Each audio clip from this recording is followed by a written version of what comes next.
Hi, everyone. It's Dr. Sheftall here with Truth in Science. And today we have a great treat for you. And that is I have invited Dr. Bhattacharya on to discuss a lot of the concepts from the last 2 years.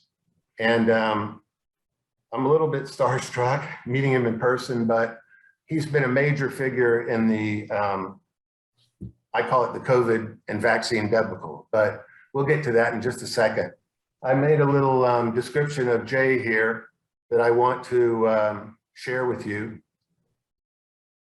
Let's see here. I've already got a bit of a problem. Let me make sure this thing works. Okay. Hemingway defined courage as grace under pressure. I cannot think of a better description for today's guest. History is going to look very kindly upon this brilliant, modest, soft-spoken, and compassionate doctor. Of course, I speak of Dr. Bhattacharya. Jay, could I just get a little bit of clarification? You went to Stanford undergrad, right? I did. I went to Stanford undergrad. And thank you for that. Those kind words, by the way, Reid. You're very welcome. And your PhD, is that in economics? Yes, I have a PhD in economics and an MD. Great, just fabulous. That's going to help us a lot as we go through this because, of course, there's a lot of mathematical stuff in here that people don't seem to quite understand. So maybe you can help us all understand it. So I've got questions for Jay. And this is just a timeline that we can refer to if we get confused on what happened first. But just for the audience, so they'll know what we're going to be doing, we're going to talk about the origin of the virus first, why the experts were off by 40 times on the infection fatality rate, non-pharmaceutical interventions, and whether they worked or not. Then I have a title, the two most important slides of the pandemic, which is very interesting. Then we'll get into the vaccines, which I know concern a lot of people, messenger RNA versus traditional vaccines, the vaccine trials, the mathematics of messenger RNA vaccines, herd immunity, are the vaccines safe, are vaccine mandates unethical, and what about mandates in children? Off-label drugs, why they've been derided and kept off the US market, censoring, free speech and stifling debate, and then a little bit of philosophical stuff at the end about what's going on in the world. Finally, some rapid fire questions for Dr. Bhattacharya. So Jay, are you ready to start? Absolutely. Looking forward to it. We're going to cover a lot of ground. Yeah, it's a lot of ground. We'll see how it goes. All right, so let's go to the origin of the virus. Do you believe the virus has man-made components, or do you believe that the virus got into humans by natural zoonotic spillover from a bat or intermediate host, or are you unsure? I mean, I think I guess if I had to pick those three, I'd say I'm still unsure, but I'm leaning toward a lab origin. And I should just preface this with, I am not a microbiologist. So what I've learned from it is in speaking with many microbiologists and others who have some background in this. And what they tell me, and this is not novel to me, but lots of folks have noticed this, is that the genetic sequence of the virus has features in it that are not common in bat coronaviruses. Something called a Furion cleavage site, which essentially permits the virus to enter cells and start the replication of its replication of it, isn't commonly found, and in fact is commonly found in some other viruses. That and a few other sort of telltale signs in the genetic sequence make many of the microbiologists I've spoken with think that it is likely that this was the result of some sort of gain of function exercise or some other non-natural process. But they also tell me that there's still quite a bit of controversy amongst people who know about this, about whether that's a smoking gun or not. So I look at this from the outside. I say I don't know for sure, but it looks like, from what I understand, more likely than not that it is. I will say this, one other thing, and this is separate from the science of it, and that is that the actions of some of our scientific leaders, including people like Tony Fauci, Francis Collins, Jeremy Farrar, and Peter Daszak, and others, around this question, make it look like a cover-up to me. When the COVID first hit in February 2020 or January 2020, they organized essentially a very small group of people, and you can see this in FOIA emails that were released from Tony Fauci and his colleagues at NIH. They organized a small group of people, and out of that small group of people, like including some of the folks I've mentioned, they wrote a paper in the Lancet. Some folks wrote a paper in the Lancet essentially calling the lab leak hypothesis a conspiracy. And for a year, anyone who thought it was marginalized. It wasn't a conspiracy. It was a legitimate hypothesis. I think it still is. And so I think it's striking that happened. Like, if I don't understand why like an honest group of scientists would do such a thing.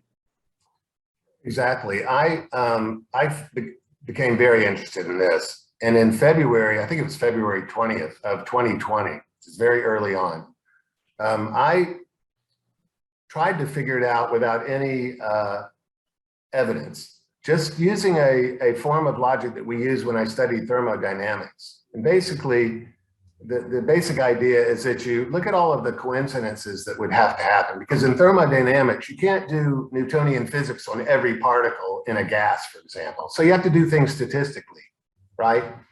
And the idea is that you look at all of the possible ways one thing can happen and the much fewer ways another thing can happen. And because there's so many ways to get it wrong, you know that it didn't happen with the fewer possibilities, if you know what I mean. Kind of like guessing on a standardized test where there's 5 possibilities. I mean, if you, I always give the analogy when I do this live, that if you had a student that was applying to Stanford or a school like that, and they scored 600 on the math SAT one time and 800 the other, which score should the university take, or should they take an average? And the answer is they should take the 800 to get the accurate reading of the student's math aptitude, because you can't guess and get all the questions right, because there's 5 possibilities for each guess. There's just way too many ways to get it wrong and only one way to get it right.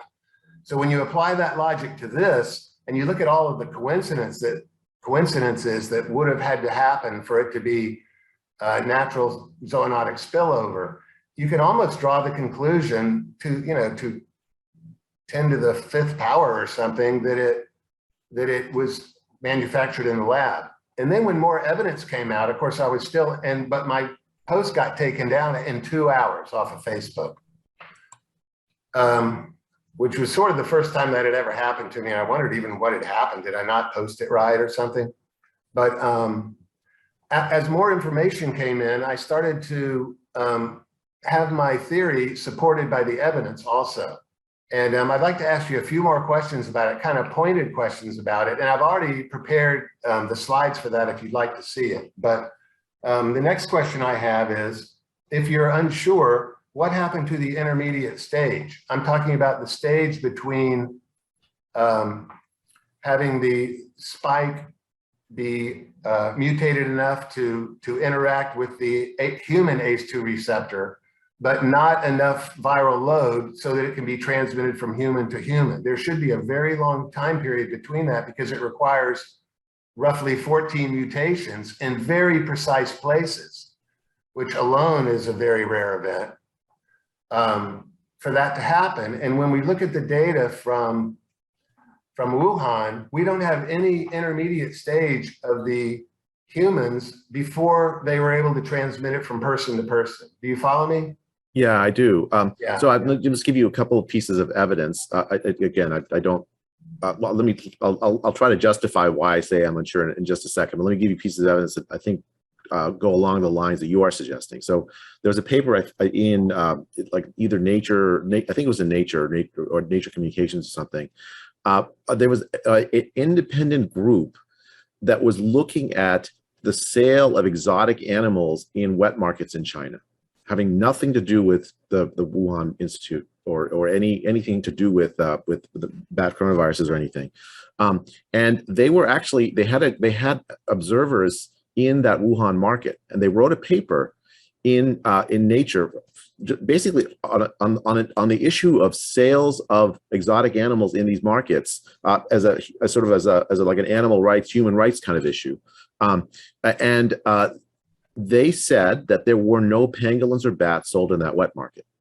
So the original theory is just, that's a dead theory. It couldn't have been pangolins or bats out of the wet market. And again, this was published in like Nature or Nature Communications. I forget exactly the journal. I can look it up for us at some point. Yeah. Go ahead. Yeah. So let me just try to justify my my unwillingness to say for sure. I know for certain. I don't know that there isn't such a thing. Now, how do you prove a negative? You don't ever prove a negative. I don't know that there aren't. I don't know that you won't at some point find an intermediate virus. It's possible. The question of how long do I wait, or it's hard to say, because like I would, again, I'm not a microbiologist, so this is not my expertise exactly. So, but looking at this, I'd say like, well, what would satisfy a microbiologist? That this is not enough. Like many of the microbiologists say they're satisfied. The Furion cleavage site, some of the coding, like the CGG repeat, they're satisfied that that's enough. But then there are others who are like, well, look, there still could be an animal intermediary. We just don't know. The Wuhan lab has not released its data on its full set of viruses. There's, it's possible. That kind of, I mean, I'm frankly attracted to that kind of epistemic modesty, just because I think, we often get things wrong in science. We can become convinced about A, and then some piece of evidence we didn't expect comes around and it turns out A was wrong. Right. So that's why I maintain that it's possible. If you ask me what's likely, it's not likely, I don't think, at this point, based on, again, a non-specialist understanding of this, that it was an animal origin, but it's possible. Mm-hmm. Now, I'm also a non-specialist, but I did put together sort of a proof, if you will, with evidence this time, not just sitting in my rocking chair using logic to figure it out. And I'd like to show you a little bit of it. Sure. Let's see, because all the questions that I have for you, like how did the Furion cleavage site get there? Do you see features of the genome that appear engineered? Things like that you've already touched on. And then have you actually looked at Peter Daszak's DARPA grant at all? I opened it up and took a quick look at it. I have not looked at it in detail. It's amazing. It almost spells out the whole thing, but it does seem to me like they were working on things to a non-specialist eye that were very, very close to gain of function around this virus. Yeah. Well, let me just do this for the heck of it right now. By the way, you mentioned that the Wuhan lab hasn't released all of the sequences for the viruses. They actually took it down. That's in my timeline there, which is very suspicious. But let me show you this little proof I put together. And here's the way I'm coming at this. There are 10 to the 23rd stars in the universe. There are 10 to the 31 viruses on Earth. So that's 100 million viruses for every star in the universe. Why aren't we all dead? And there's a good reason for it, which I'm going to get at. And I think that tells us why it came from the lab. But let me show you the proof. I mentioned before that I like to reason from first principles, which is was born out of my background as a physics major and then a physics teacher in college, and before I got into becoming a surgeon.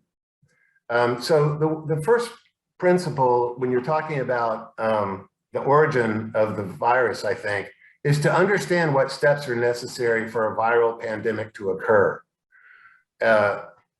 For example, the virus must not kill the reservoir host, which in this case is a horseshoe bat. The host must shed the virus. Humans must be exposed to the sheddings.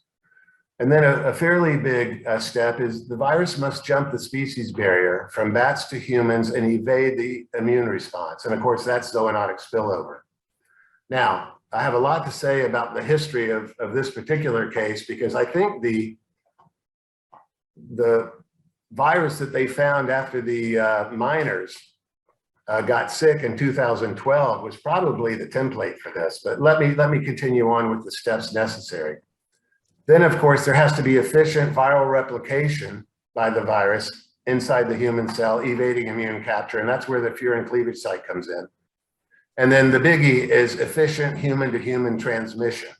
And there's an awful lot of viruses that make individuals sick, but never turn into an epidemic or a pandemic, because the step required to make it transmissible from human to human is very, very rare. If it wasn't, we'd all be in serious trouble. And that's why I talked about the number of viruses and why we aren't all dead. And then, of course, it has to cause significant morbidity and late mortality. Otherwise, you're going to kill all the hosts off very quickly. So something like Ebola has early mortality, kills the people very quickly and in great percentage. Whereas the common cold doesn't have significant morbidity. So you're never going to get a pandemic from the common cold, and you're never going to get a pandemic from Ebola that people can transmit to each other. You have to come in contact with the body fluids of a patient with Ebola, for example. So let me just quickly do this. This just shows that the Wuhan is 1,800 kilometers from Yunnan, from the Bat Caves. I'm concerned that the intermediate stage wasn't there. And the way to find out about this is to look at hospital samples that surround and include Wuhan for the time leading up to when it was clearly human-to-human transmission. And there were 9,000 samples that were acquired that way of patients who exhibited flu-like or COVID-like symptoms. Now, we know from SARS-1 and MERS that did have intermediate stages that there should be 250 of those 9,000 that were due to SARS-2 and not influenza. Think about that, though. So the way that SARS-1 and MERS transmitted was, I think, different. I think this virus aerosolizes easier than SARS-1 or MERS. And thank God, because those really did have quite a high mortality rate. Right. So it's not necessarily the case that you can extrapolate from that experience to the number of predicted infections. Well, my point is, if that almost supports my point. So let me just quickly tell you why. If you have a virus that can infect human cells through the human ACE2 receptor. Remember, there's ACE2 receptors on all the animals, but they're different. And that requires a mutation in the spike protein just to get from the bat to the human, for example. But going from the human to another human requires an enormous viral load. And like you said, aerosolization. A lot of it has to come out of your mouth to infect another person.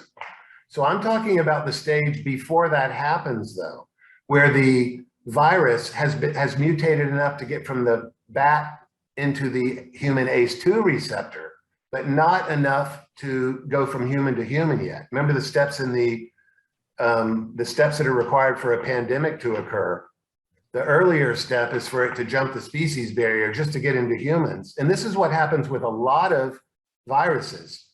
But they don't become pandemics because they can't go from person to person. That's the thing that turns it into a pandemic. You with me? Yeah. So in the area around Wuhan, before it went from person to person, they knew it was going from person to person fairly early, but they didn't really disclose it. But before that happened, there should be a long period, and usually it's forever, because most viruses don't get the mutations that allow them to go from human to human, or we'd all be dead, basically. But in that intermediate stage between, say, the fourth step in the creation of a pandemic and step number 6, which is the human to human step that requires all those very precise mutations, there should be people who got sick directly from bats, in other words, not from other humans. And just like SARS-1 and MERS did. Remember, the SARS-1 and MERS failed to be true pandemics because they didn't transmit from person to person very well. For example, SARS-1, only 8,000 people in the world got it, and 800 died. So it's a good thing, like you say, that it didn't transmit from person to person.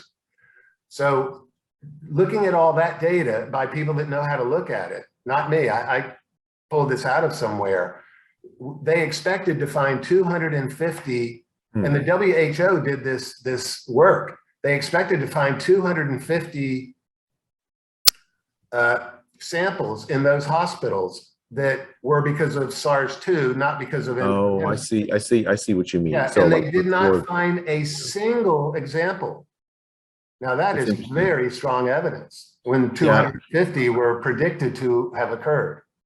You with Okay, me? so I see. I'm with you now. So Okay. in other words, you should have expected before the virus evolved in a form where it could aerosolize a whole Yes. bunch of at least 200, I guess 250. I'll take your word for it. Infections in the form of where it wasn't aerosolized, where it was more inefficient at spreading from person to person. And Right. then found any. In other words, there should be a lot of people. If there's 9,000 people that go into the hospital in an area for with COVID-like or flu-like symptoms, 250 of those should have been from COVID, based on the ratios from the other ones that did not spread from human to human. In other words, there had to be an intermediate stage there. But if it came from a lab, there'd be no intermediate stage. You follow me? Because they inserted the Furion cleavage site, which made it transmissible from person to person. And so there wouldn't have been an intermediate stage there. And this evidence shows that there was not an intermediate stage. There were 0 pre-epidemic infections, they call it. Yeah. The epidemic infections occur when it's human to human, so it can become an epidemic. Otherwise, there's isolated people that get sick, just like the hantavirus in southwestern United States. I'm sure you're very familiar with it. Different Navajo Indians got that from the rat urine and different ways that you can get it. That's right. Mice and all sorts of things. But it never got to the point where it could go from human to human. But quite a few people got it from the rat urine. So there's an alternate hypothesis I could potentially, I mean, it just occurs to me as you're speaking, Reid, that could work. And maybe we can think about it together. So it's possible that, there was an active research agenda trying to collect viruses from bats. And so maybe the virus was brought where the bats would almost never interact with humans in nature and in normal, so that it would never, even though it could jump from bat to human and human to human, you never would have seen it. But it was brought into the lab to study, and then there was a lab leak based on that. I mean, that's also consistent, I think, with what you're saying. Yeah, I think the thing is, let's play the devil's advocate in a second. And let me just show you how unlikely it would be that when you have 9,000 occurrences and you expect 250, what are the odds that you get 0 occurrences? You have to calculate that too. So the way to do it is 250 divided by 9,000 is 1/36. It's 1/36. Okay? Yeah. Because there's 4 250s and 1,000, and 4 times 9 = 36. So that's 1/36 of 9,000. Okay? Now that means that every time a person comes in with those symptoms, there's a 1 in 36 chance that it's from COVID and not the flu. Very low chance, but 1 in 36. The other way to look at it is every time a person comes into one of those hospitals, there's a 35/36 chance that it's from the flu, right? And if you have 9,000 occurrences where the odds are 35/36, you have to multiply 35/36 9,000 times, right? It's 35/36 to the 9,000th power. Are the odds that none of the samples came from COVID. It's like a repeated Bernoulli trial, and you're saying that the probability of 0 is astronomically small. It's 7.76 times 10. Yeah, I mean, I think I follow the argument, but so let's go to the premises, right? Yeah, so let's go to the premises and see if it's possible that it could have happened the way you said, because I was thinking about that too. But let's go over it. Let's say that down in Yunnan, where all the bat caves are, even a worker that was cleaning guano or was part of even the Wuhan Institute of Virology team could have gotten sick from one of the bats. There could be a bat in there where the spike protein, harboring a virus, where the spike protein is mutated enough to get into human cells through the human ACE2 receptor, right? That's possible. All right. Now, just think about the natural history of that.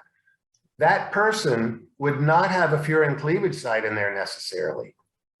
Okay. Yeah, no, I think that's the point. You need additional arguments to rule out that second thing. I think what this argument tells you is that actually there's one other premise, and that is how do you identify whether it was SARS-CoV-2 or something else before the PCR test was available, right? So are these samples, these 9,000 samples, were they checked for with a SARS-CoV-2 PCR, or how are they checked to find the zero?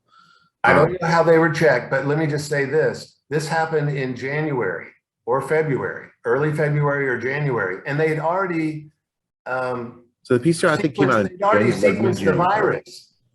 They had already determined the sequence. The sequence, but the PCR test to check, I think, was published in late January or mid January. Okay. Yeah. So I'd have to think about how to. I mean, we have to look at the timeline for this. I think to really nail it. I mean, I think the core of this argument that I agree with is really interesting. Is we should be looking at samples from before the pandemic for sequences to see if it was spreading before. I mean, and in fact, there's actually serological. Hang on now.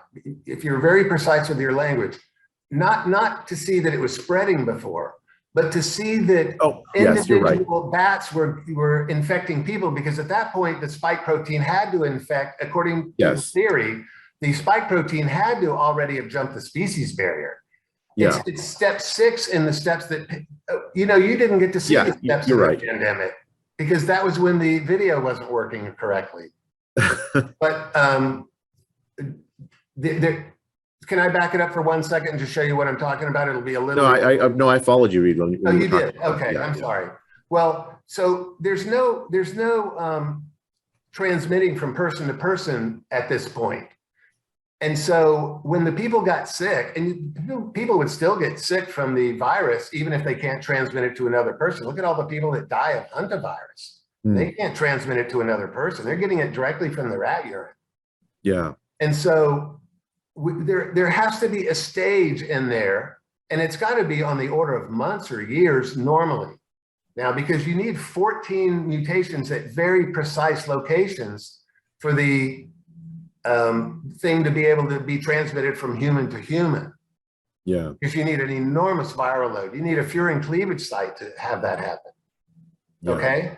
So the stage before it becomes an epidemic is the stage I'm talking about, and it's missing. And it should be on the order of months or years, or for most viruses, it's never. Like I keep saying, otherwise we'd all be dead if all these viruses that were killing people, like the hantavirus, which is horrible. Has a very high mortality rate. If that thing was able to go from person to person, the United States would be in big trouble. There might be a 15% mortality on that or something. I don't know what it is, but it's high. But what they can do is, when they thought this through, they went back to the hospitals and they asked for a list of every patient that came in with flu-like symptoms or COVID-like. And then they still had samples in the hospital. They still had blood they had taken and other things, and they looked at those very carefully for a virus, and unfortunately they found flu in every one of them. They didn't find SARS-2 in any of them, and that's they should have found it in 250 of them. Even 50 would be an astronomical number. You know what I mean? And then when we sequence them, they'll have a very different spike, a spike that doesn't have the furin cleavage site or something in it. That is right. If it happened through natural zoonotic spillover, they wouldn't have a furin cleavage site, and for maybe years or a few months or some very long time, and then the odds of it are very slight. Yeah. And this is why SARS-1 and MERS never spread from person to person very well, like all other viruses that infect humans. It's very rare when they go from person to person. Now we have coronaviruses that do, rhinoviruses, adenoviruses, etc. So in history, we've had some, but it's very unusual.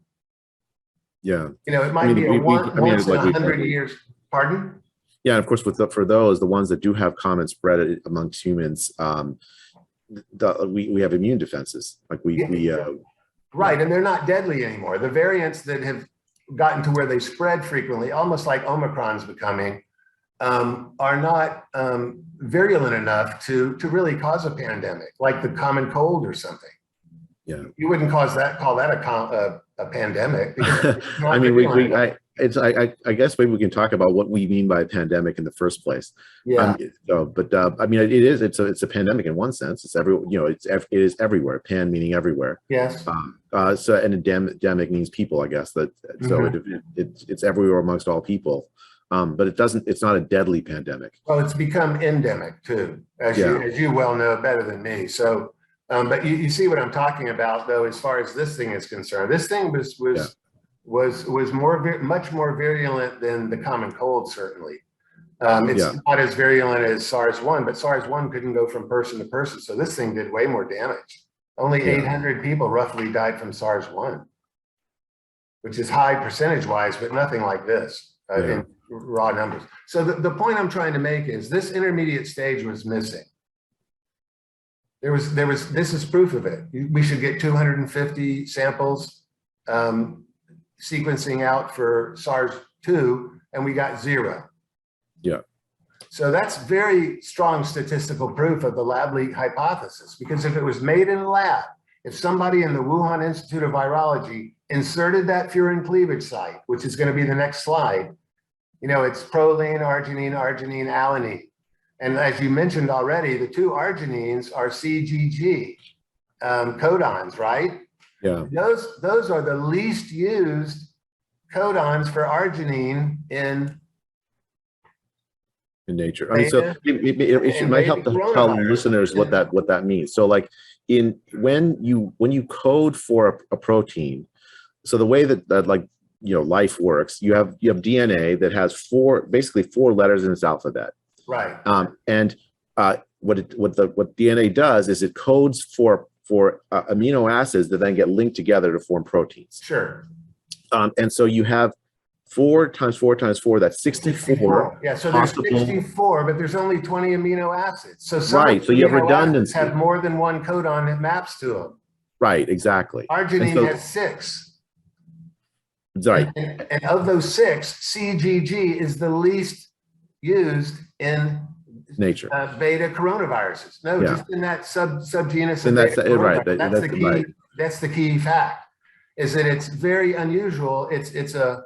And it turns out it's 3% in the SARS-2 and it's 5% in the subgenus that SARS-2 is a member of in the beta coronavirus family. Okay, so that is a little unusual there.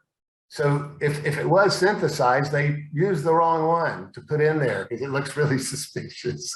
You see what I mean? That's not proof, but it's just another thing that just looks like. Well, I mean, I think so. Again, let's go back to the first principle about how do you decide what's scientifically likely versus what's scientifically entirely proven. Like what I'm hearing from you is, and I'm here with you, I think, on this. It's like the Occam's razor. Like the simplest explanation is that it's a lab experiment, right? That's what I'm hearing. I mean, it's not that it's. I mean, what would constitute irrefutable proof? You'd have like some. It wouldn't actually even be biology, Reid. It would be some document that says, here, oh my God, we've made this thing and it's gotten out from the people that did it. I mean, that's really would be the irrefutable proof. I mean, somewhere where you know that that's real. Right. I don't think that we're ever going to see. Well, China, I don't think it's going to give that over to the world because it would just, China's got bad publicity from this thing anyway. Can you imagine if someone really proves this? But I'll tell you, people are very close to proving this. Statistically, like you say, for absolute proof. I mean, when you find something that happens 1 in 10 to the 114 times, you can say that that's statistical proof. Don't you think so? Yeah, I mean, it makes it statistically unlikely the alternative hypothesis is true. Exactly. So in other words, you assume a contradiction and then you assume the opposite and you either derive a contradiction or you show that it's so statistically impossible that the statement has to be true. You follow me?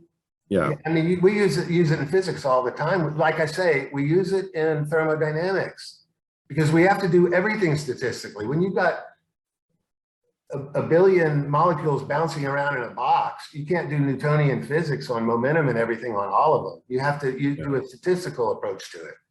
And I think it's reasonable to use statistical approaches because genetics is inherently statistical. Like you just talked about, just three base pairs where one of 4 nucleotides could go in each location. There's 64 possibilities, you know? Yeah. So you get into thinking that you have to get 11 mutations in precise places for this thing to have happened through nature.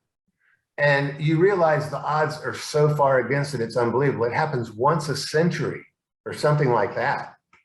With all these viruses bouncing around trying to make it happen all the time, once in 100 years does it happen. You're talking about 10 to the 31 viruses on Earth, you know? So you have to look at these things really, really critically in that way. That's my opinion anyway, that you can use mathematics to prove these things, at least sort of beyond the shadow of a doubt. Can I just move a little forward, because I've got more evidence, and I'm not going to bog us down because we have so much to talk about, but I really feel like I've proved this, but you know, I mean, this is like, you know, it's like I mean, it's one of those things where like the question is like, what epistemic standard do you need, right? That's always the question, right? So it's, I mean, I think we agree, Reid, that it's very likely, based on the evidence we have in front of us, that it was a lab leak. It seems whereas the alternate hypothesis seems unlikely. Yeah, I mean, but you know, for a year, people were calling people like me a conspiracy theorist because I had found real evidence that it came from the lab. And I tell you, I can't find any evidence that it came from another animal. You know, Reid, I think one of the things that I've seen, like, and maybe we can discuss this, or maybe you have this later in your thing, but like what I've seen, and we in the context of scientific consensus making, on the lab leak, on the possibility of early treatment, and also on the Great Barrington Declaration and the efficacy of lockdowns, is the same playbook. We've seen a small group of scientific leaders essentially declare their opinions true, and anyone who disagrees with them fringe.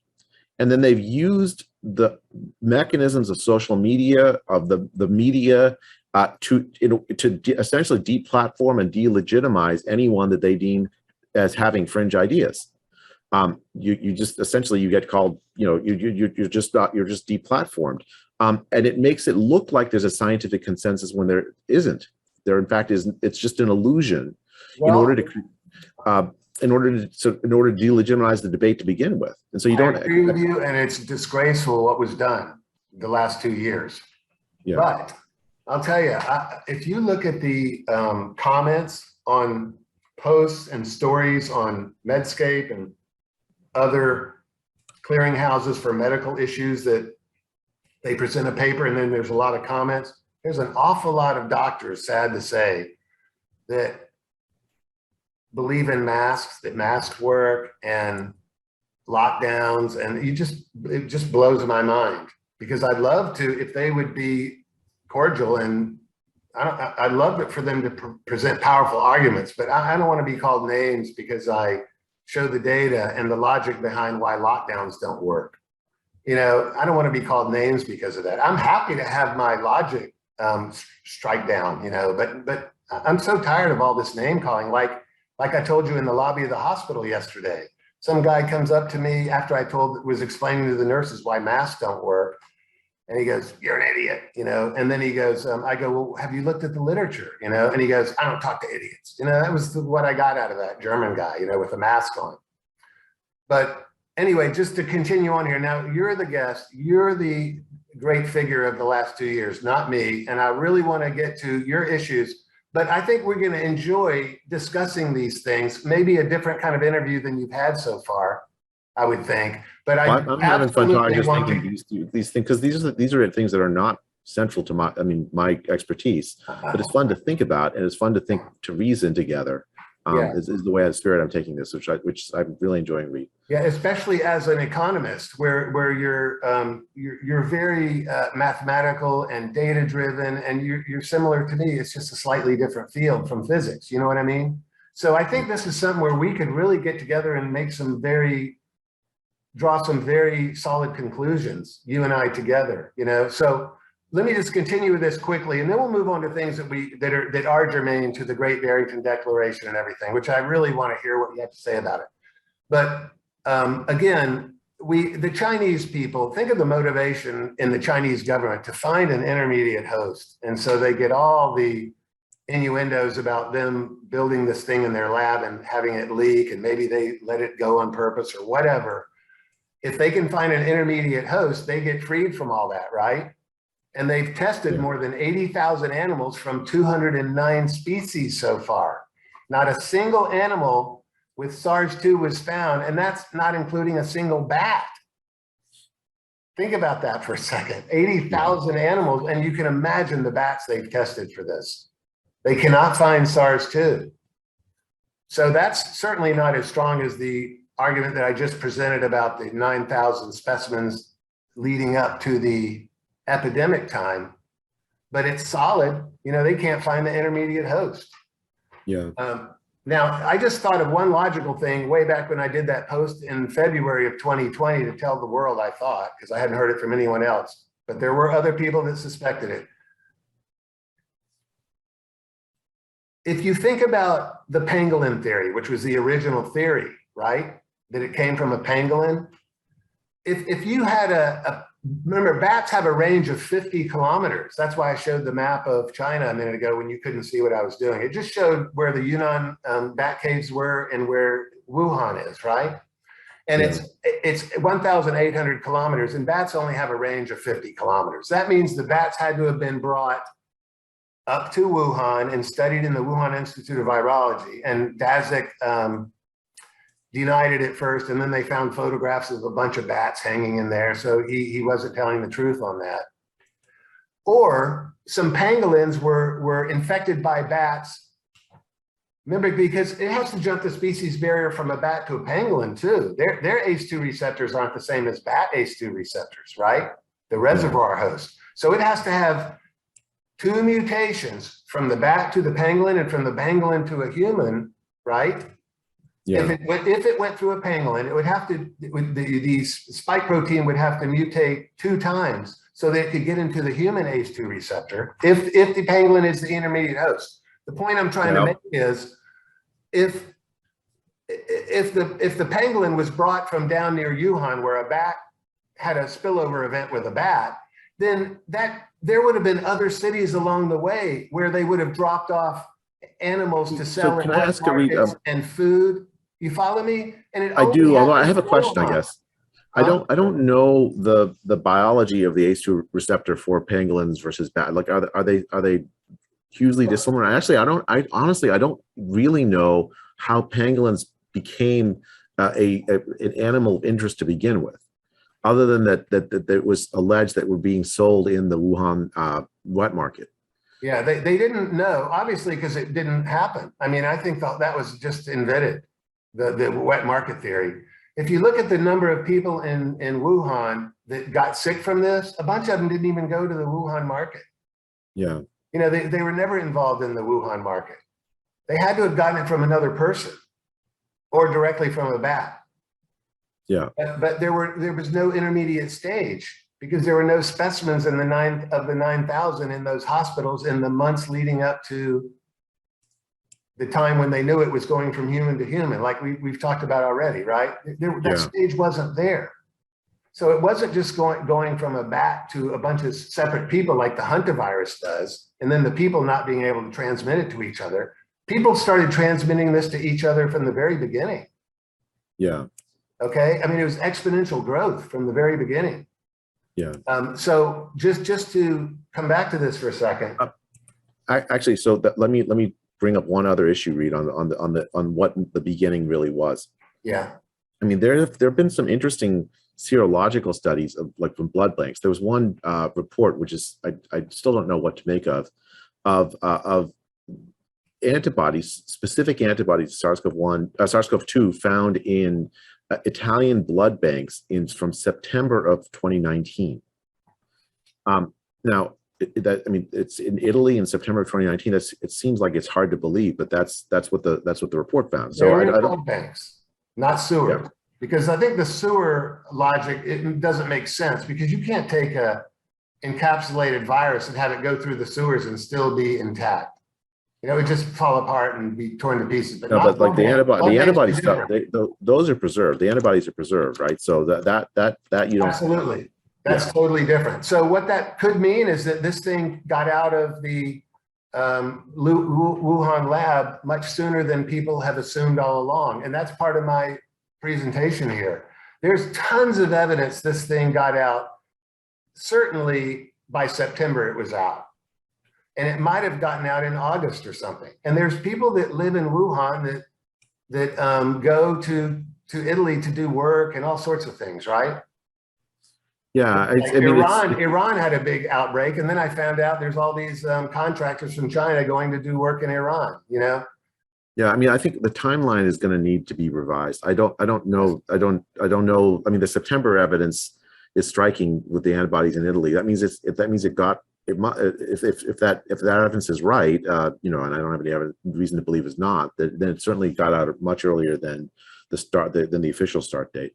Yeah, the first line on my timetable that we skipped, we're going to use it for reference, says that and I wrote this, I said the virus got into the human population sometime in the late summer or fall, early fall of 2019, meaning in August or something. And that would explain why some of it was in Italy already. I mean, the planes. It also explained why we got, you know, in the seroprevalence studies that I helped run in the early days of the pandemic in April of 2020, we found, I mean, just from many people, surprisingly high seroprevalence, you know, 2.8%, 4% in LA County, Santa Clara County.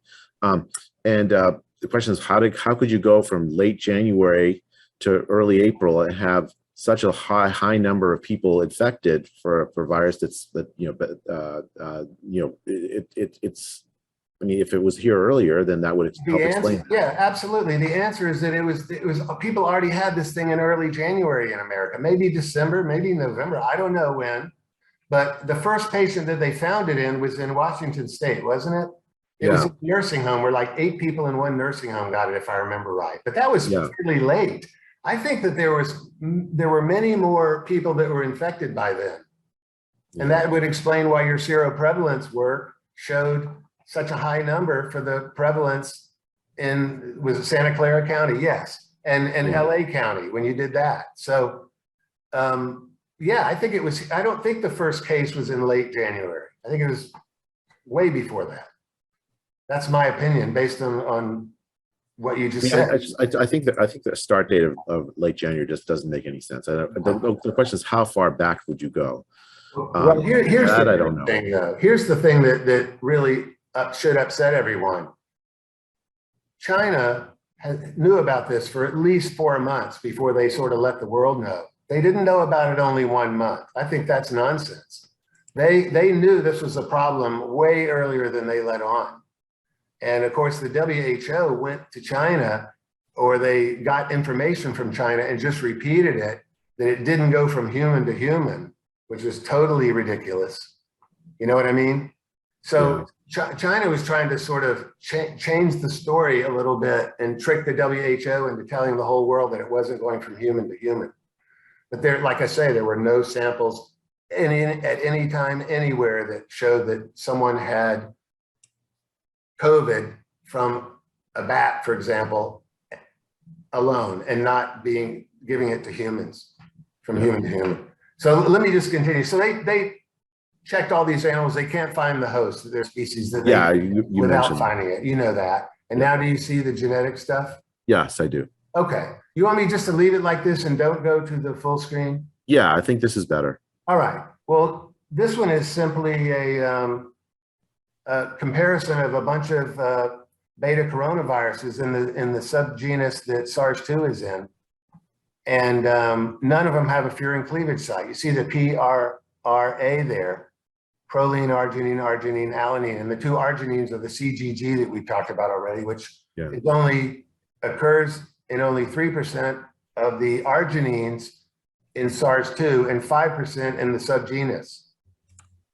Yeah. Okay. So that's a little strange. I don't know enough about this to know if that guarantees anything. It really doesn't. But for that thing to appear there and be in SARS-2 without any intermediate stage, again, I go back to that intermediate stage, it's missing in the evolution. There's one other piece of evidence that I've heard, and again, I don't know for sure, it's just like what my microbiologist friends have told me, is that that Furion cleavage site is found in some other viruses. Yes. That's used to, which uses the Furion cleavage site in order to cleave the spike, the protein, so that it helps enter into the human cells. Yeah, well, it does. The Furion, when the virus is, and I've got the pictures, and just I'll tell you about it when I get to it in just a second. But the Furion is inside the cell, and it will cleave off the S1 subunit. As you can see in the drawing here, you can almost see it. See where it says S1, S2? Yeah. The S1 is the part of the spike protein that, excuse me, docks with the H2, human H2 receptor. And the S2 part of the spike protein is the one that has the fusion machinery in it. Yeah. Okay, which I'll show a picture of in just a second. But a very, very precise cut allows fusion to occur at a much, much higher rate. And the fusion, if you remember from chemistry, the step of fusion in this whole process is the rate limiting step of viral load production. Right. And having a really high viral load is what lets this thing get transmitted from person to person. Okay. So anyway, there you have it, and it's in there. And I know it's in other viruses, other coronaviruses, I think. But well, the point is, there's three ways you can get something like this in a virus, to my understanding. One is mutations. Obviously, it could happen. Very rare to mutate this many times correctly in the right place, obviously. One is a person can insert it, which is the easiest way, right? And the third way is by recombination. When these viruses infect the same cell and exchange genetic material, and the progeny has it in there. So that's possible too. But again, a study was done where they checked 1,200 of these things and 0 of them came up, recombination in the correct way. You know, I mean, 1 in 1,200 or 0 in 1,200, I guess. So anyway, it's just another extremely unusual thing in this case that recombination caused this thing to appear here. So yeah, I mean, recombination, it would have to recombine with another virus that we don't know what it is. Exactly. But there's only some viruses that can recombine, by the way. And it would have to be somehow the recombination would be just in that one little sequence. That little piece would have to be recombined. Here's my point. There's supposedly 1,200 viruses that fit the bill that can recombine with the SARS-2, and they checked them all. And they've at least, you know, the things I read said that none of them were suitable to have put a Furion cleavage site there. Over 1,200. You see? So, God, I mean, you know, every time you turn something up to get you out of this belief that it came from a lab, it comes up negative, you know? Yeah. So anyway, there you have it on the Furion cleavage site. So let me move on, because I'm dying to hear what you have to say about lockdowns and everything in reference to the Great Barrington Declaration, because I have a lot of stuff about that to say about that myself. But anyway, here's how it works when the virus comes up to a cell. And, you know, the cleavage enzymes cleave it between S1 and S2. And then the machinery comes out and attaches to the membrane of the cell it's infecting. And then those arms contract and pull the virus close to the cell. Of course, cell walls are all negatively charged, so these things don't stick to each other very often. You need to pull them in. And then the messenger RNA with the N proteins to stabilize it can get in, and then of course it hijacks the machinery like we all know, right? Okay, so just jumping down a little bit here. Now, just to say something about the Furion cleavage site. See these particles that are getting ready to be released by the cell? Those things, if Furion is in there, and those spike proteins have the Furion cleavage site. Of course, we've looked at the genetic thing. We're talking about a protein here that has a place that's very easy for for the protease to cut it. Furion is an enzyme, of course, it's a protease that cleaves these things.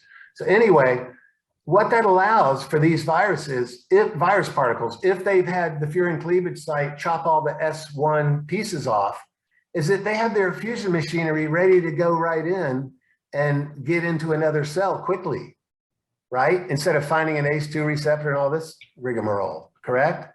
So that's why the thing speeds up the fusion. And also the Furion cleavage of the spike proteins also allows believe it or not, the viral particles to get right into another cell that's touching the one that they multiplied in, to get right into the cytoplasm of another cell without ever being exposed to the antibodies which are trying to attack it. So it just sort of goes in the back door all the time, and that makes fusion go crazy. Makes viral load go up really fast because they don't have any antibodies gumming up the works, you know? They're just going right into the other cell. So anyway, let me continue on here for a second. But look at all these viral particles trying to get into this cell. I mean, golly, you can imagine if they can just go from cell to cell and not have to look around and find an ACE2 receptor and everything. It's amazing. All right. So here's the reason why the Furion cleavage site is so important. And you can see the S1, S2 site there. There's a 35-fold difference in initial velocity of fusion when you have the Furion cleavage site comparing SARS-CoV-2 to MERS.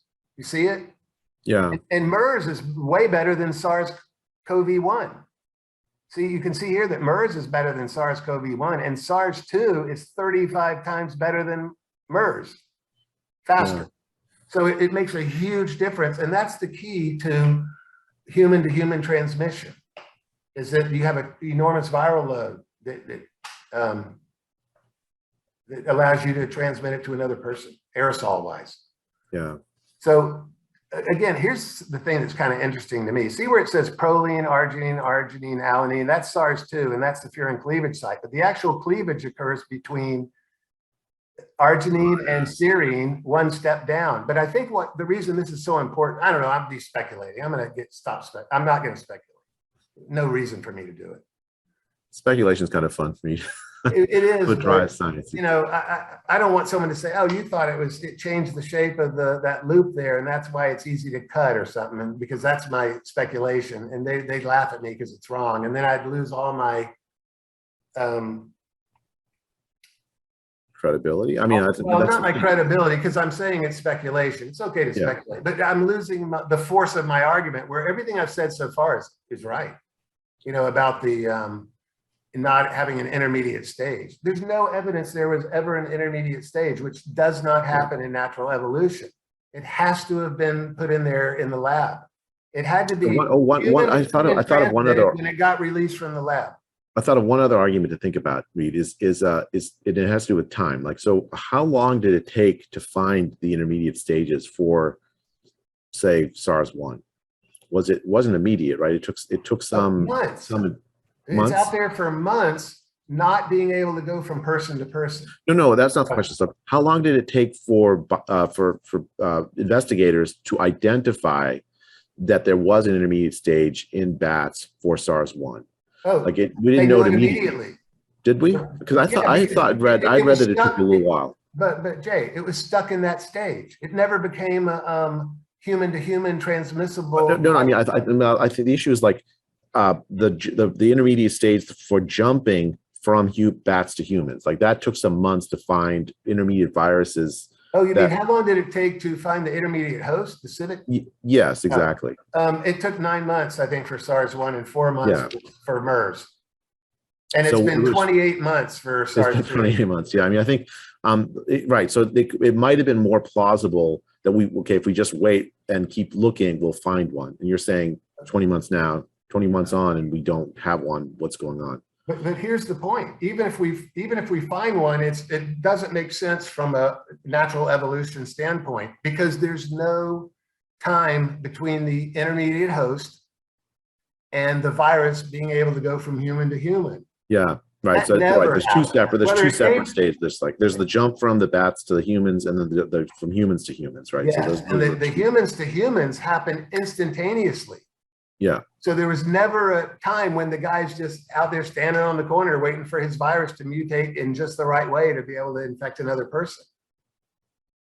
Yeah. See, I mean, although I guess if there was, and there was a bunch of people that bats had infected around Wuhan, then those people are all waiting, and finally one of the viruses. yeah, I mean, I guess it could be again, just in the spirit of like devil's advocate, it could be that if this has happened much earlier, if the start date's much earlier, there's more time for that to happen than we realize, right? So Yeah, but you'd still find it though. You'd still find it in the 9,000 samples. That's the problem. There's the problem. No, I know, I got the argument. Yeah, so there's not a like you have to go look there to see if you actually do see it, and you don't. You don't see any intermediate stage anywhere. Yeah, for the human. Certainly, you agree that if it's made in the lab and somebody sticks a Furion cleavage site in there, that thing's going to be able to go from human to human on day one. Yeah, that's the whole point of the Furion cleavage site. Yeah. See, it's kind of a smoking gun, but as you pointed out correctly, it does exist in other viruses. But we've tried we've done the experiments with recombination. We can't find one that it can recombine with that has a Furion cleavage site to give it to it. Right. See, out of 1,200, it's a lot of checks, a lot of things checked. But anyway, here's the logic about was the Furion cleavage site inserted in a lab? There's 20 amino acids from codons consisting of 3 bases filled by 1 of 4 nucleotides equals 64, because 4 times 4 times 4 equals 64, right? Just like you said. And arginine, it turns out, has 6 possibilities. And the one that's in the SARS-2 virus is CGG 2 times in a row, and it only occurs 3% in SARS-2. These other ones are way more commonly found in SARS-2. You see what I mean? I mean, you brought it up, and it's absolutely true. Yeah. Both arginines and the Furion cleavage site are coded for by CGG. Now, my microbiologist friends who are convinced it's lab leak, they always cite this evidence. Oh yeah, absolutely. The Furion cleavage site is a major thing, but have they cited the logic behind the 9,000 samples? No, that's the first time I've heard that argument. Mention that to them when you see them next, and see if that rings a bell, or if they think it's great evidence. I think it's the best evidence. The chance that you would have a jump in the steps required for a pandemic to occur. Again, you go back to the first principle, and that's what are the steps actually required for this thing to be a pandemic? And every one of those steps has to be satisfied, or you got a serious problem. Yeah. The people are jumping ahead on this too far. They're not going back and knowing that there has to be time between when the bat can infect the human and the human can pass it on to another human. That is a very, very hard step to accomplish. I mean, again, hantavirus, the urine can go into the person and that person can die, but there aren't any examples of that person giving it to another person. Yeah. Or we'd be all be in trouble. Yeah, then the Hanta would really be a bad thing. Hunt is horrible. Yeah, people would die like crazy. Now, just to mention this, and I won't read every line, of course. I've copied tons of pages from it. But if you look at this DARPA grant proposal by Peter Daszak in 2018, he spells out in black and white, and I mean blatantly in black and white, we will inoculate bats with novel chimeric polyvalent recombinant spike proteins. Yeah, so they're making these things and they're injecting them into bats. So they were trying to, of course, they were making the vaccine at the same time. They were doing this as a proposal, and DARPA rejected the proposal. Correct, because it was too dangerous. Yeah. It's full of what I would call gain of function research. So actually, that's one thing. Like I've seen Tony Fauci argue that things like that he makes some technical distinction about what is and was not gain of function. Well, I share your idea. Can I show you what the technical thing is? Sure. Real quick. Okay. See where it says we will intensively sample bats at our field sites where we have identified high spillover risk SARS coronaviruses. High spillover risks are bats that are holding Bats the are humans. viruses that have a really good chance of going into a human because they've got funky spike proteins, right? Yeah. High spillover risk. Okay.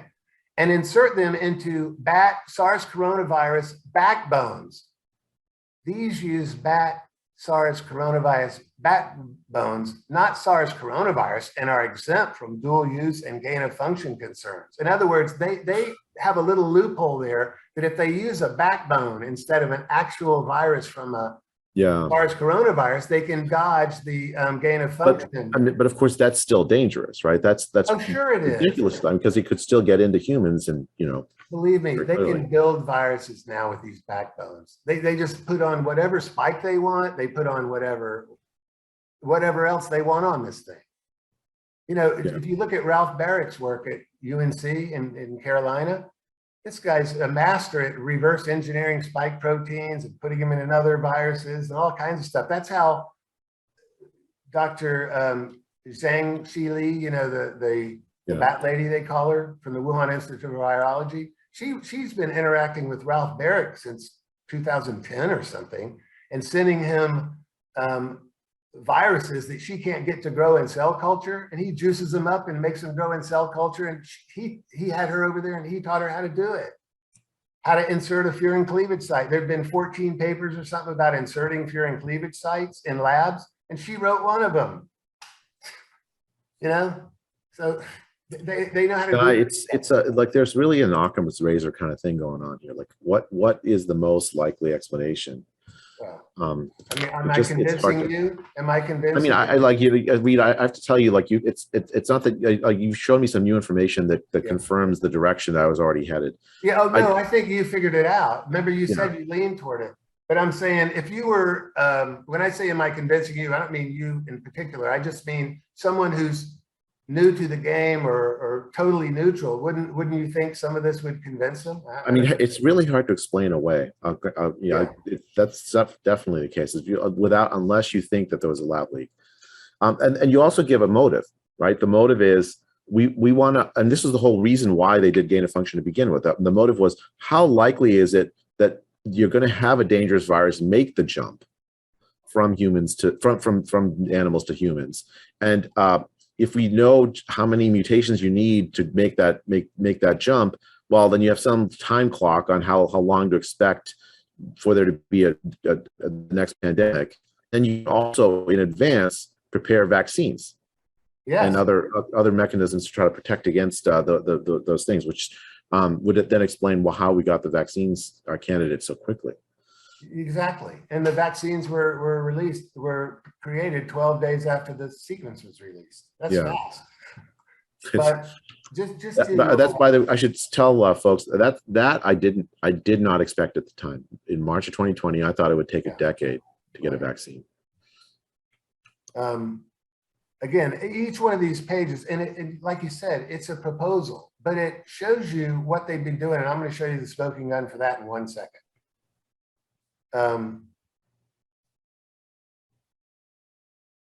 See, here's another example of them using the humanized mice, which are mice with human ACE2 receptors on them. So they can see if it would get into a human cell using mice. But look at this. The University of North Carolina team will reverse engineer spike proteins of a large sample of high and low risk viruses, blah, blah, blah. Then it says,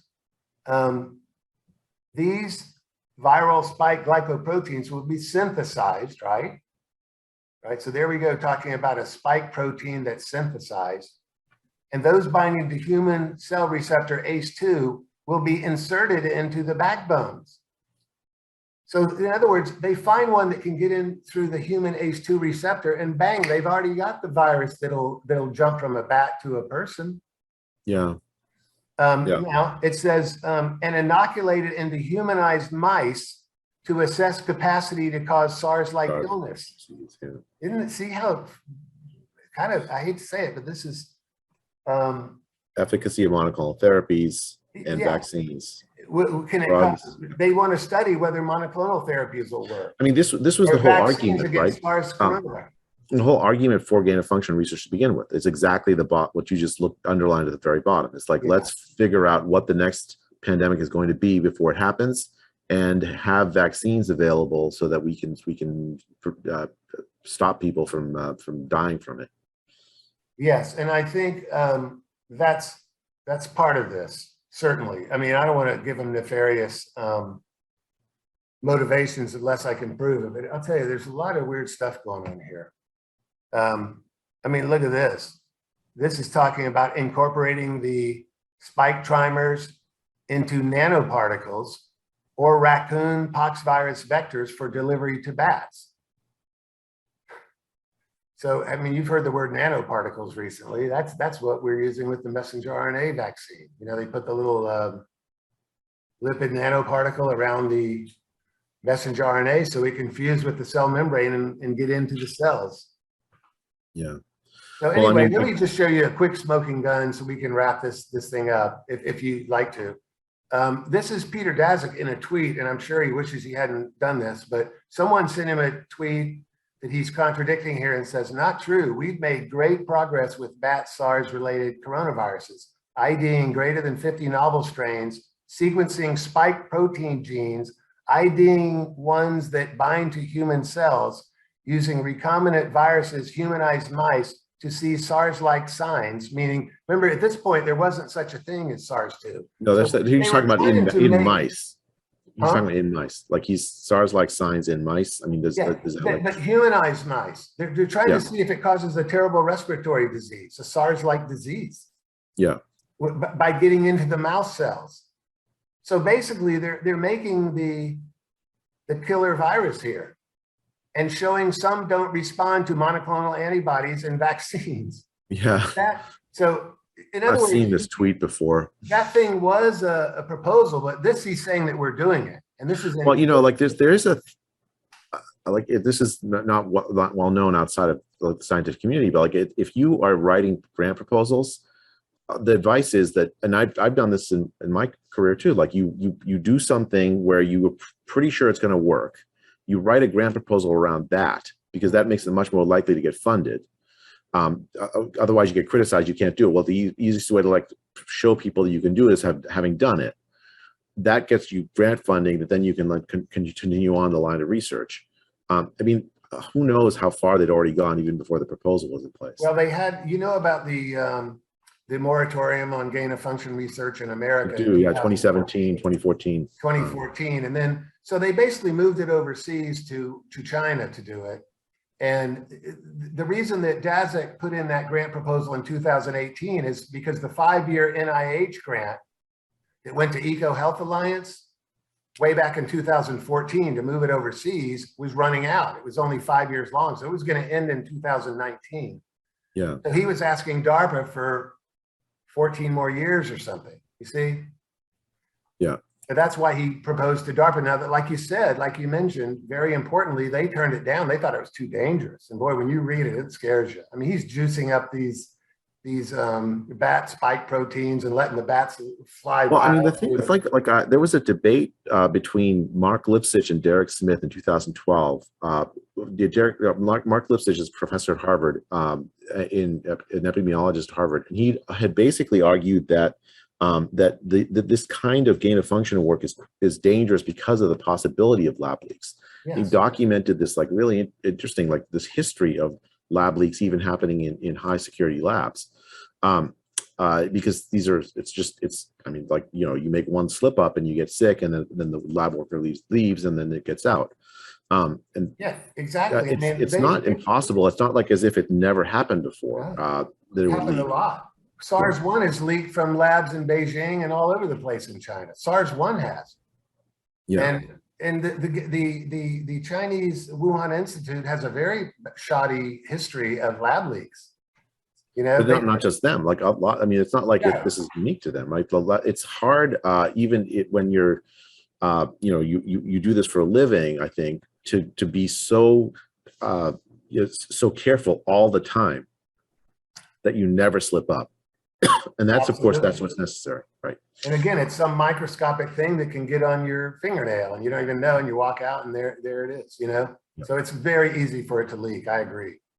And there's evidence, I mean, there's a history of it leaking.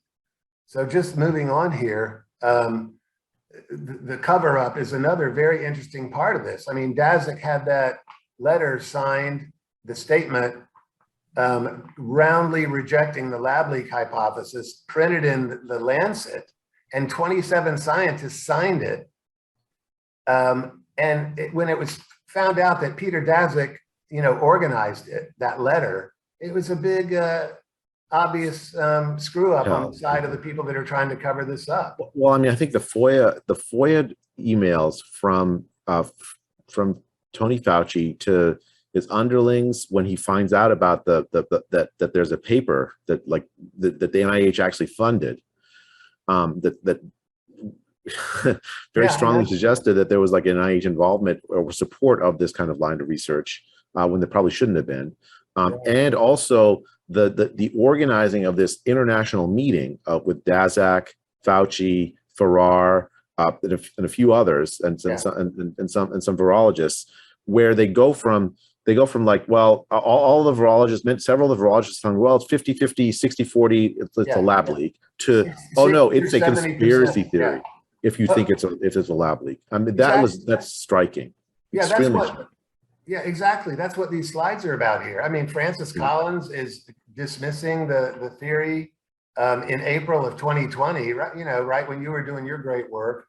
This is very early on in all this, and they're set on these major people. Really, it blows my mind that these guys are involved in all this, and they're trying to. When we get to the email that Collins sent to Fauci, dismissing you three guys, it's just incredible. I just had no idea something like that could actually happen in real life. I mean, Francis Collins used to be a giant of. I have admired him my entire life almost, or feels like my entire life almost. Yeah. But the guy is amazing and is a giant of science. Right. And to act this way it's really unfortunate to end his career in this way. Absolutely. Very sad, really, in my opinion. But there's evidence of a cover-up that is so strong, it's unbelievable. Like you said in the emails that Christian Anderson, who's a geneticist type guy from the Scripps down in California, talking about a 60 to 70% chance it came from a lab, and it looks potentially engineered, and there's sequences in there that don't look right. And then I think it was Robert Gary, another geneticist, that said there's places in this thing that I just don't see how they could have happened through natural evolution. I've got all the notes in here. And when you see things like that, and then 2 days later, they put out the proximal origins paper, which denounced the lab leak theory in support of the natural zoonotic spillover theory. They wrote that paper 2 days after that 3 a.m. in the middle of the night meeting they had, teleconference. If you read the paper, I mean, the substantive arguments basically dismiss that Furion cleavage. I mean, it's not like they don't know about it. They know about it, but they just dismiss it out of hand for unconvincing reasons, seems to me. And again, I'm not a specialist in microbiology. I'm not a geneticist, but like unconvincing to folks who are specialists, I think, or many of them. Absolutely. And, again, I'm not a specialist either, but when I see something that doesn't make sense mathematically, boy, my ears perk up. It just looks very strange to me. We're pretty convinced about the cover up and everything, and certainly the theory that we both have that it came from a lab. But here's the thing from Christian Anderson, where he says, one has to look closely at all the sequences to see that some of the features potentially look engineered. He's telling Fauci this. And then he says, I should mention that after discussions earlier today, Eddie, Bob, Mike, and myself all find the genome inconsistent with expectations from evolutionary theory. So he's telling Fauci, this thing doesn't look right. It looks like it was made in a lab. Yeah. And which, of course, Fauci probably already knew, I would think. Certainly all the Eco Health Alliance people knew. I mean, Peter Daszak knew. That's why he's fighting the theory so much, because it makes them look really bad. They created this killer thing, and millions of people died because of it after it leaked out. But this is the proximal origin of SARS-CoV-2 paper, which was released 2 days after the 3 a.m. teleconference. And then, of course, in the next 2 years, these guys got enormous funding from Fauci for their work.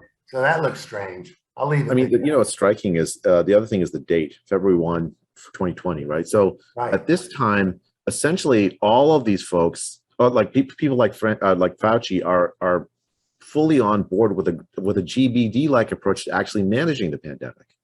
Don't panic. Yes. Don't disrupt society. Protect the vulnerable. That's their mantra right now. Yeah. Don't even wear a mask. Yeah.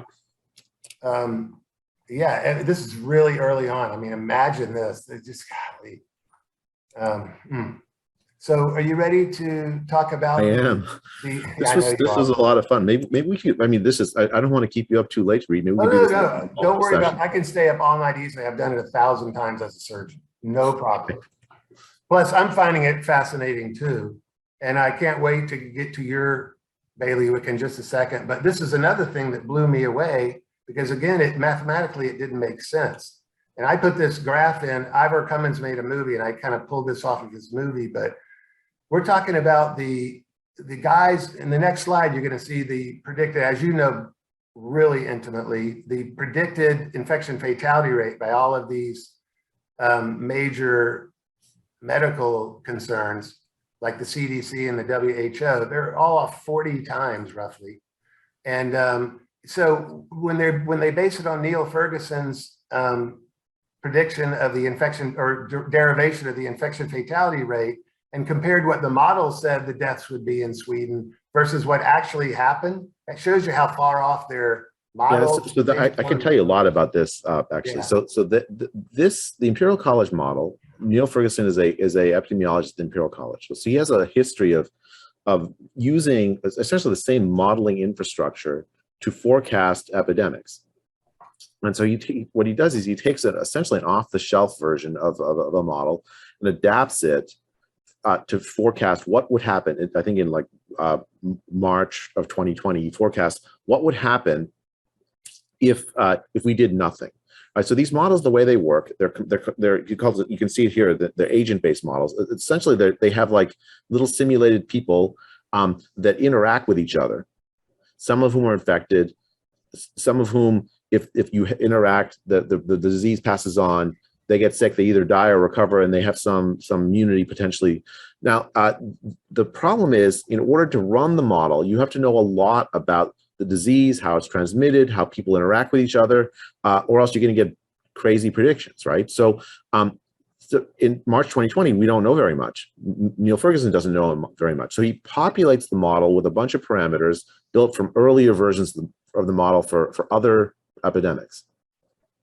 And so like including, for instance, the infection fatality rate. So infection fatality rate, we should be, just so the audience knows, there's a distinction between the infection fatality rate and the case fatality rate. Cases are people that show up to the medical system that we know about have the disease.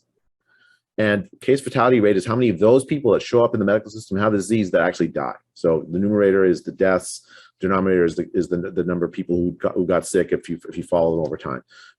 The infection fatality rate is all of the people who are infected, even the people that we don't know never showed up in a healthcare system, and it could be many-fold more than the number of cases that show up. In fact, it turned out it was in the early days of the pandemic. And there in the numerator again is the number of deaths. So you have like, it's a very different number, the case fatality rate and the infection fatality rate number. These models need the infection fatality rate. And Neil Ferguson's making his model before there's any evidence whatsoever about what the infection fatality rate actually is. And he assumes something like close to 1% in this model. The other feature of this model, and that's what led to this, I think, this over prediction. The way the models work, it's almost mechanical. You keep people apart from each other, they're not going to infect each other, right? That seems like it's logical. It probably sounds logical to everyone listening to this. I'm not going to infect you because you're in Phnom Penh, I'm in Palo Alto, so we're not going to infect each other, right? That makes sense. And that's the way it works in the model. Like if you keep people apart, you automatically are going to not have the disease spread, just because they're not in physical proximity. Well, not within one day, you're not. But real world lockdowns in a few weeks or a week. But well, that's the thing. Real world lockdowns don't work like this. Real world lockdowns don't. Right. In fact, only certain classes of people actually can stay apart from each other or protect themselves for a long time, like the laptop class who don't lose their jobs, for instance. The rest of society still needs to work. and interact with each other. The people, even if they don't have to work, there's need for human connections. It's not in the model, right? The way that people actually interact in actual society is not part of the model. It's a theory. And so the model, when you impose it on Sweden, which they did, they had a version of the model for Sweden, they predict that there's going to be huge numbers of deaths unless you lock down. The model, if you run it two versions, one with and without a lockdown, in the lockdown, no one interacts, you save a whole bunch of lives, people, you don't get deaths. That's the prediction. The question is what actually happened, and you can see here it was very different. The prediction turned out to be quite different. The prediction turned out to be quite different. The actual reality of what happened in Sweden, yeah, even in the absence. They didn't lock down in Sweden. That's right. The point. Yeah. I mean, this is essentially a refutation of the model, right? So the model makes in science you have this. If you have a theory is a perfectly fine thing to have, but if it makes a prediction that doesn't pan out in the real world, well, then you reject the theory, right? Exactly. That's what this is. Yeah, I've got a quote by Richard Feynman in a couple of slides that really spells that out. But anyway, that was a beautiful description of the problem there. And obviously, in his model, the higher the infection fatality rate, the more those people are going to bump into each other, or whatever, however you use the modeling, the people in the model, for example, right? Yeah. But these are all the numbers that I got when I found a problem with this really early on. And these were the numbers at the time. You know, the WHO said it was 3.4%. Italian health ministry said it was 7.2. And I've read recently that at one point they thought it was 11 point something there. But you know, it could have been Italy, right? So their cases are all old people, yeah, and they die really high rates. So they're seeing the people that come to the Italian healthcare system, 1 in 10 are dying. That's not surprising in the early days of the pandemic. I mean, they're overventilating. They're doing all kinds of things that. And I saw these numbers. Actually, when I saw these numbers, my memory went back to the 2009 H1N1 epidemic, because these numbers. That's the numbers these bodies like the World Health Organization showed during the early days of the H1N1 epidemic too. And that's what led me to the seroprevalence studies. Is because in H1N1 there were seroprevalence studies, but they were conducted they were conducted later, a year. I mean, and they started to come out, get published a year, 2, 3 years later. Oh, wow. So in months, it was the wrong number for months. Well, the thing is, and it turned out it was in the case of H1N1, it was almost not just 40 times, it was like hundreds of times higher. So it's a number of cases. So that in fact, the infection fatality rate for H1N1 turned out to be on the order of 0.01%. Oh my God! Rather than is this? Yeah, I mean, so it's H1N1 was less 500 times smaller in reality. Yeah, I mean, so but it took years for the seroprevalence studies to get published. Like the early estimates were just like this. Yeah. And so that's what I was remembering, because I'd worked on some H1N1 stuff, not seroprevalence then, but like on H1N1, I remember being struck by like the difference between the early fatality estimates, case fatality estimates, and what really ended up being the infection fatality estimates were so far off. Wow. And I thought, the virus spreads most likely by aerosol, person to person. Why wouldn't it have spread much more broadly than we anticipate, especially when we didn't have very many testing resources in place to identify cases? Exactly. Now, the thing that bothered me about it, and I might have mentioned this to you in one of the emails, but I wrote an email to Tucker Carlson and Sean Hannity and Anderson Cooper and Chris Cuomo saying, this infection fatality rate is way off, and it's going to scare people into lockdowns, which are going to cause death and destruction like you're not going to believe.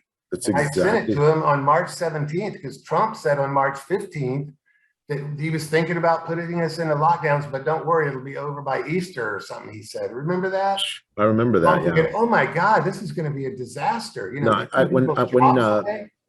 On the eve of the lockdown, I mean, I had a little argument with my boss, who's actually also does health policy work about the lockdowns. I mean, I knew it couldn't possibly be temporary. There's no way. Once you've gone down that path, there is no end point that involves a short lockdown and lifting.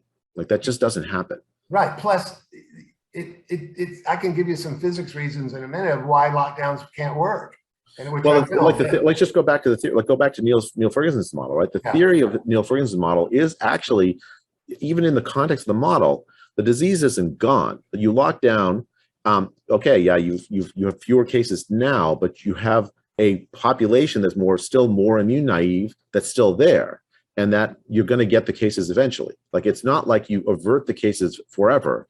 You just avert the cases while you're locking down, and you open up. And according to the theory of the model, I mean, and in fact, I think in reality, the lockdowns themselves are not particularly effective. So we'll leave aside reality. Let's just talk about the theory of the model. Within the context of the theory of the model, you just delay cases. You do not stop them. You do not prevent them.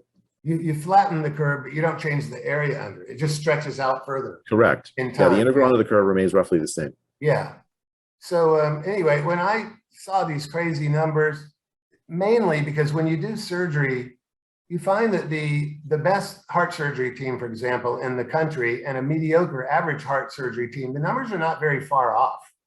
And so when I saw, Italy is 7.2 and Germany's 3.0, wouldn't the Italian guys get on the phone and say, hey, what are you guys doing over there? We're losing twice as many people as you are, or whatever they would do to find out what's wrong. And so I knew there was a selection bias going on. I knew there had to be something wrong with the way they were counting either the numerator or the denominator. I'm not an epidemiologist, but I knew there was a mathematical problem with getting all these disparate percentages. And it turns out, of course, both of them were engaged in selection bias. None of them were counting the asymptomatic people correctly. Yeah. Which you did when you did your survey, right? What did you come up with as the number when you did your survey? So it was in LA County, it was 40 times more infections than cases. And in Santa Clara County, it was like 50 times more infections than cases. The infection fatality rate implied by both studies was about 0.2%. Now, we should be very careful about this. So we sampled a community dwelling population. A community what? A community dwelling population. So we did not sample people in nursing homes where a lot of the deaths have happened, and where I think actually there is a much higher infection fatality rate. Because your older population with multiple comorbidities, you're going to see higher death rates just because of the nature of the virus and the nature of the immune response to it. On the other hand, the community dwelling population is younger. They have features that make them less likely to die if they get infected, and that's exactly what we saw. Like that it was 0.2% in this community dwelling population in April of 2020. 99.8% survival with this steep age gradient, right? So older people much more likely to die than younger people. There were no deaths below age 20. Yeah, so we found that. The other thing we found is that, and then you intimated this, Reid, is that almost a third or more of the people that had antibodies had no recollection whatsoever of an infection. And we went through a long list of symptoms that, including the loss of sense of smell or taste. They had nothing. What that meant, a few things. Like, one is that you had a wide range of clinical presentations for this virus. And like asymptomatic for maybe a third or of the people that they get infected, a cold-like symptoms for many that resolves, and you're done with it. And for an unfortunate few, you get this deadly viral cytokine stormy pneumonia that can kill you. And all of the public attention's on that, and not on the vast iceberg underneath it. So they were counting the people that went into a hospital because they had pneumonia. Yeah. Instead of the 40 or how many times as many? Yeah, 40 times. Yeah. People that were out there that never got a symptom, and that was why these numbers are way off. Yeah. I was thinking. So what I did was, this is in March, mid-March, maybe the 12th or something. I found a cruise ship that and the way to figure these things out, tell me if I'm right, because I'm not an epidemiologist, but really what you'd like to do is test every single person in an isolated population, like a small town that's isolated, where people aren't coming and going and everything. Or a cruise ship is a good one. It's isolated, it's on the water. So there was a cruise ship that left. Is this the Diamond Princess? Exactly, yeah. I spelled it out. I spelled it out. Yeah, here, the Diamond Princess. Yeah. And I wrote this out because I wanted you to critique the way I tried to figure this thing out. But I got the information on it. This is way back in March of 2020. And here's all the information. And then here's the logic behind how I came up with my number. There was some, it was hard to tell how many people that died from it. It was somewhere between 7 and 13. 7 people died clearly in the time span that makes sense to have died from COVID. I looked up the how long people lived after they got COVID if they died. And the average number of days was 18, and the 90th percentile was 33 days. So I was tempted not to count the people that died 3 months later at 90 days. They're so far beyond the 90th percentile, for example. You see, so I used that in this also. But basically what I did was the infection fatality rate, there were 3,711 people on the boat, and 712 of them got sick. Or I'm sorry, 712 of them tested positive. So I was trying to put the deaths divided by the people who tested positive to figure out what the IFR was, right? So when you do 7, you get 1%, and when you do 13, you get 1.8%. But that's not even half the story yet, because so I would call that a CFR, right? Those are the people that tested positive, who identified as positive. No, those are the people that tested positive, period. Most of them didn't have symptoms. Oh, did they do, actually, I don't know the story. Did they test everyone on the boat? Yes, they did. And that's another thing that I want to seek your approval on, because I drew a very big conclusion from something there. But let me just show you. There was 567 passengers that tested positive after they tested everyone, and 145 crew members. The average age of the crew members was 36 years old, and the average age of the passengers was 69. Okay. Yeah. The 7 people that died for sure during the window that people should die of COVID if they get it were all in their 70s and 80s. All of them were, all 7. Yeah. Now, here's a couple conclusions I drew really quickly. By the way, about 400 had no symptoms at all.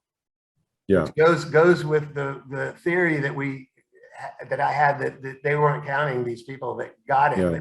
Okay, but anyway, here's what's interesting. One of the interesting things right off the bat, you wonder why everybody didn't get it on the boat, because they're packed in there like sardines, right? Yeah, on a cruise ship. So think about it for a second. 712 people out of 3,711 got the infection. So a lot of those people have what I called immunity in place. Yeah, some sort of innate protection. Yeah, I mean, although there's one thing from it before it even got on the cruise ship. One thing that you wrote here that I think the evidence since has contradicted. So I think it has. Well, just asymptomatic individuals can spread the virus. Can or cannot? Can. They can. I think they can. Now we finally have a disagreement. I don't think the asymptomatic person can spread it. I mean, there's like I'll tell you the evidence. So like there's it mainly comes from these kind of contact tracing studies, and what I find most convincing is these contact tracing studies of spread inside of a home. Right. So what they'll look and see is, okay, someone somehow incidentally found positive from you're required to be testing, and they're positive, they have no symptoms. How many people in the same home end up with the sickness? Now, they're not always very careful. Sometimes they don't necessarily exclude people getting it from outside, and like your family members getting from outside, not from the person. It's hard to, they don't do genetic sequencing to check. But that kind of evidence seems to suggest that it's a low percentage. The best number I've seen thus far is maybe 3%, something like that, of the time someone is asymptomatic will spread it to someone living in the same home with them. Okay. Whereas if you're symptomatic, it's from these same kind of contact tracing studies, it's more like 1 in 5, 20% of the time, someone who's symptomatic, so like surprisingly low, right, will spread it to someone living in the same home. Okay, so tell me those numbers one more time. I'm sorry. 3% okay. Is the latest study I saw of spreading, someone's asymptomatic, spreading it to someone in the same home. Okay. Whereas if you're symptomatic, 20% someone spreading in the same home. Okay. Because do you agree that if you're asymptomatic, your viral load is not as big as someone whose symptom has enough viral load to make him sick? Yeah, I do think the viral load, there's a viral load difference, but I think that shows up in the probability of spread. I don't think, I guess it's just a question of zero versus small. I think it's a small probability of spread, but it's there. It's not zero. Okay, I did a graph on that. It'll come up later, which I'd love for you to look at, because I'm sure you're going to find a problem with that graph. But I did do it, but I'll show it to you in a second. But just to continue on this, because this to me is incredibly interesting if you're interested to see how I tried to figure this out. No, so I don't know if you saw Johnny Anides did an analysis of the Diamond Princess too. Oh, he did? In Stat News. Yeah, you were thinking right along the same lines as Johnny Anides, I think, right in March 2020. Okay, now did he try to intervene and tell him not to go into lockdowns? I was afraid those crazy numbers would scare the public too, because you multiply that by the population. I mean, he was very skeptical about well, I mean, you'd have to ask him specifically exactly what he was. But he as far as like a lockdown to stop the spread, I don't know. I mean, I think he was very, very worried about this disease spreading, but he was also he was very clear that he didn't know what the infection fatality rate was, that there was a wide range of possibilities based on, and the Diamond Princess is on one end, which is I think what you're finding, which is that it was actually the low end, right? You have this like floating town essentially, where you could see how many people actually died, how many people were infected.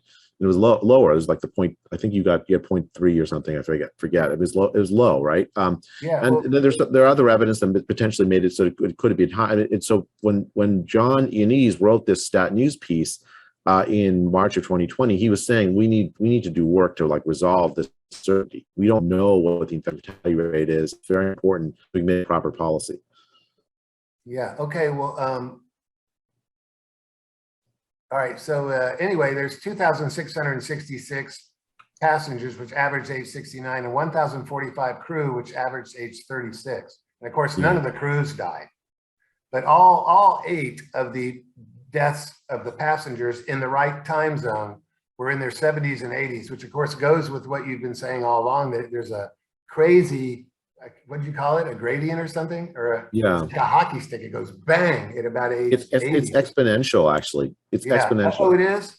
Yeah, so like every 7 years of age, you essentially double the infection fatality rate every 7 years of age. And so you end up with like, I mean, it's like, okay, so this is before Omicron, based on just the 2020 data. That's from seroprevalence studies. So like if you're 50, this is a rule of thumb. But so you can like the precise numbers might differ, but it's very close to this. 0.2% if you're 50 years old, and 99.8% survival. If you age 7 years to 57, then you go double it, it's 0.4. 7 more years, it's 64. It'll be 0.8, and so on. Whereas if you go down, you go half. So like 0.1 at 43, 0.05 at 36, and so on down. So it's an exponential increase in the risk, depending very, very strongly on your age. And now other comorbidities can shift the curve up or down, but age is the single most important risk factor. Right, but if someone was really obese, it would be a little higher for them. Yeah, so like I think morbidly obese, it's like aging 7 years. Right, so you double the infection fatality rate. Wow. Okay. Very interesting. Yeah, and that holds true, huh? That. Yeah, I mean, it's again. Now I'm characterizing a very large literature with a very simple rule, so I'm got people like, oh yeah, you got this wrong. But it's I think a very simple rule that characterizes much of that literature. Very interesting there. Okay, so let me just show you the logic I used to come up with the number, but. Again, the population on the cruise ship is strongly skewed toward old people. So I had to, and I looked at the average ages. I remember doing this, and I was kind of amazed that America had such young people compared to Italy was real old, and so was Japan. Of course, there are a lot of Japanese people on there, but the passengers on the ship are about 25 years younger than the average on the ship. Okay, I'm sorry. Yeah. The passengers on the ship were 25 years older than the average age from the countries they came from, roughly. Yeah. Everything is rough because I didn't get the actual numbers, but I looked up what is the percentage of the US population that's over 69, and I got 15%. So then I had to somehow take the age out of it because I'm trying to get the infection fatality rate for all ages. You see? So I knew I had to cut it down by something, but let me just show you what logic I used. It's on the internet way back then. It said that the US mean age is 46 and the standard deviation is 13. So the group on the boat was 2 standard deviations above the mean. Okay. And the deaths averaged over 80, which was almost 3 standard deviations above the mean. The average age was 2 and the deaths were 3 because the people were 80 something years old that died on average. Now, thus you have to correct the deaths for age by dividing by about 3.5. That's what I thought it would be. To calculate the true IFR, you have to divide 712 by 2 to 4 instead of 7 to 13. Because remember, we don't really know how many people died yet. So I calculated it. Yeah, so you're saying that's under ascertainment by 2 to 4, right? So there's more than just 712 that got it. You just didn't know. No, there were only 712 that got it. Well, I see what you're doing. I'm trying. Right. You're actually doing a different thing than I was thinking. So what you're saying is, well, what you're asking, what if this disease had afflicted a population that was younger than the population on the boat? Just good old-fashioned representative. That's why I went to get the mean age in the U.S. I didn't want to do it for every country. Yeah, no, that makes sense. Mean age is 46, and the standard deviation is 13. I want to know how steep the bell curve was. I need to know that. You know, to know how to average by 69 down to 46. Like essentially, what you want is like an age-specific mortality. And unfortunately, from the Diamond Princess data, they were not giving you the age-specific mortality. No, I had to figure it out myself. It was real hard to do, but I had to make a few rough assumptions. But I think they're pretty accurate because if you look at something that's 2 standard deviations above the mean, you know, an age distribution that's 2 standard deviations above the mean, that's a big difference. Yeah, very big. So I did a little bit of math in my head. I figured you had to divide these deaths by 3.5. Because think about it: if 712 people of a average sampling of Americans, when the average age is 46, you're going to have way less than 7 people that die in it. Yeah, you don't have so many old people in that sampling. You understand? Right. So I figured you had to cut it down by 3.5, and that gave me 2 to 4 to divide 712 by. Okay. So what that gave me at that point was 0.28 to 0.56 as the infection fatality rate. Yeah. And then, I mean, I think I mean, like that's in the ballpark. You did pretty well. Right. It's a rough guess, but I think it's a pretty good rough guess because I did it mathematically, you know, with the bell curves and everything. Since the average time to death for all ages is 18 days and the 90th percentile is 33 days, given that the virus spread very rapidly through the ship, this is where I really want you to tell me if I can draw that conclusion or not. 8 is the most likely number who died because of COVID infection. I'm taking 8 because they took the information from about February 1st to the end of, wait a minute. From February 1st is when they found the first person that was sick. Then they put him in quarantine in a dock in Yokohama. And then about 30 days after that, they let everybody go. And a few more people died. But they were outside of 33, and 3 or so of them were way outside of 33 days. They died like in May or April or something, okay? Yeah. So that does not go with the average time to death, which was 18 days, and the 90th percentile, which was 33 days. So I figured those people probably did not die of the COVID infection. It's another assumption. Now, now here's why I thought that because to use this 18-day and 33-day thing, you have to have a good idea of when they got infected. So you need to know how fast that spread through the ship. And the way I figured that out is when they did the survey, this is the thing, the positives were detected in 60 days with positives following tested. that means that it spreads super fast through the ship. Yeah. Because if it didn't, they would have had days where they tested a bunch of people. If it was still slowly spreading through the ship, they would have had days when they didn't get any positives. But they got they got the same fraction roughly of positives as number of people they tested every day.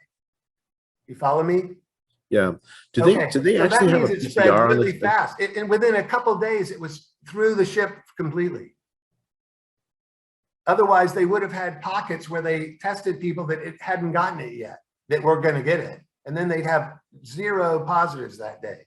Did they actually have a PCR test available on the ship in January 20th? I mean, that's amazing, actually, if that's true. I have no idea how they did it.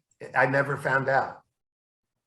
Yeah, because it'd be interesting to know how they did the testing, because I think the PCR specification was just right around that time, January 20th, and the date.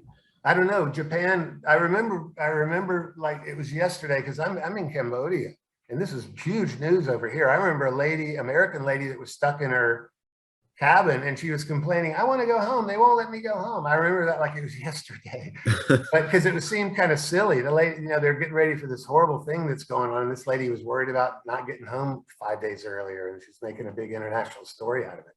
But I remember that you know how the Japanese were when Fukushima had its problem? Yeah. I mean, they jump on these problems like you wouldn't believe. I remember seeing like 10 people in hazmat suits with red crosses on their back testing people on this thing. I remember it like it was yesterday.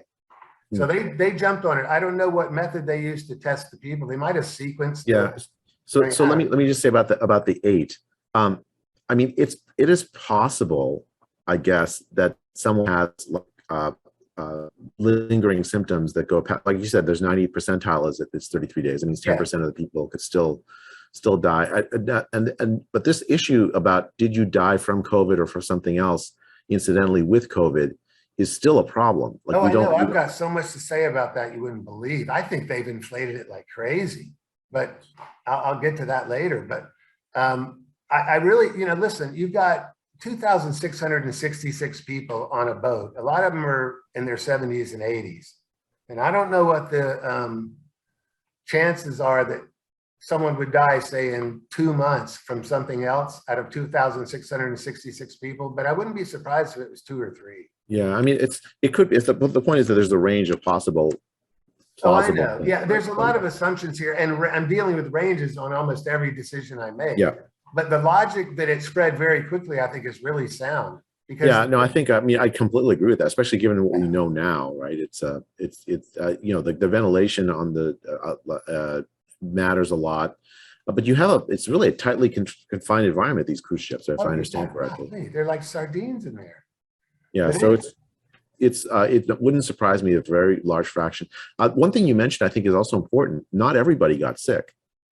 Right, which tells me so much about immunity in place, doesn't it? I mean, why wouldn't everybody get sick that was vulnerable to it?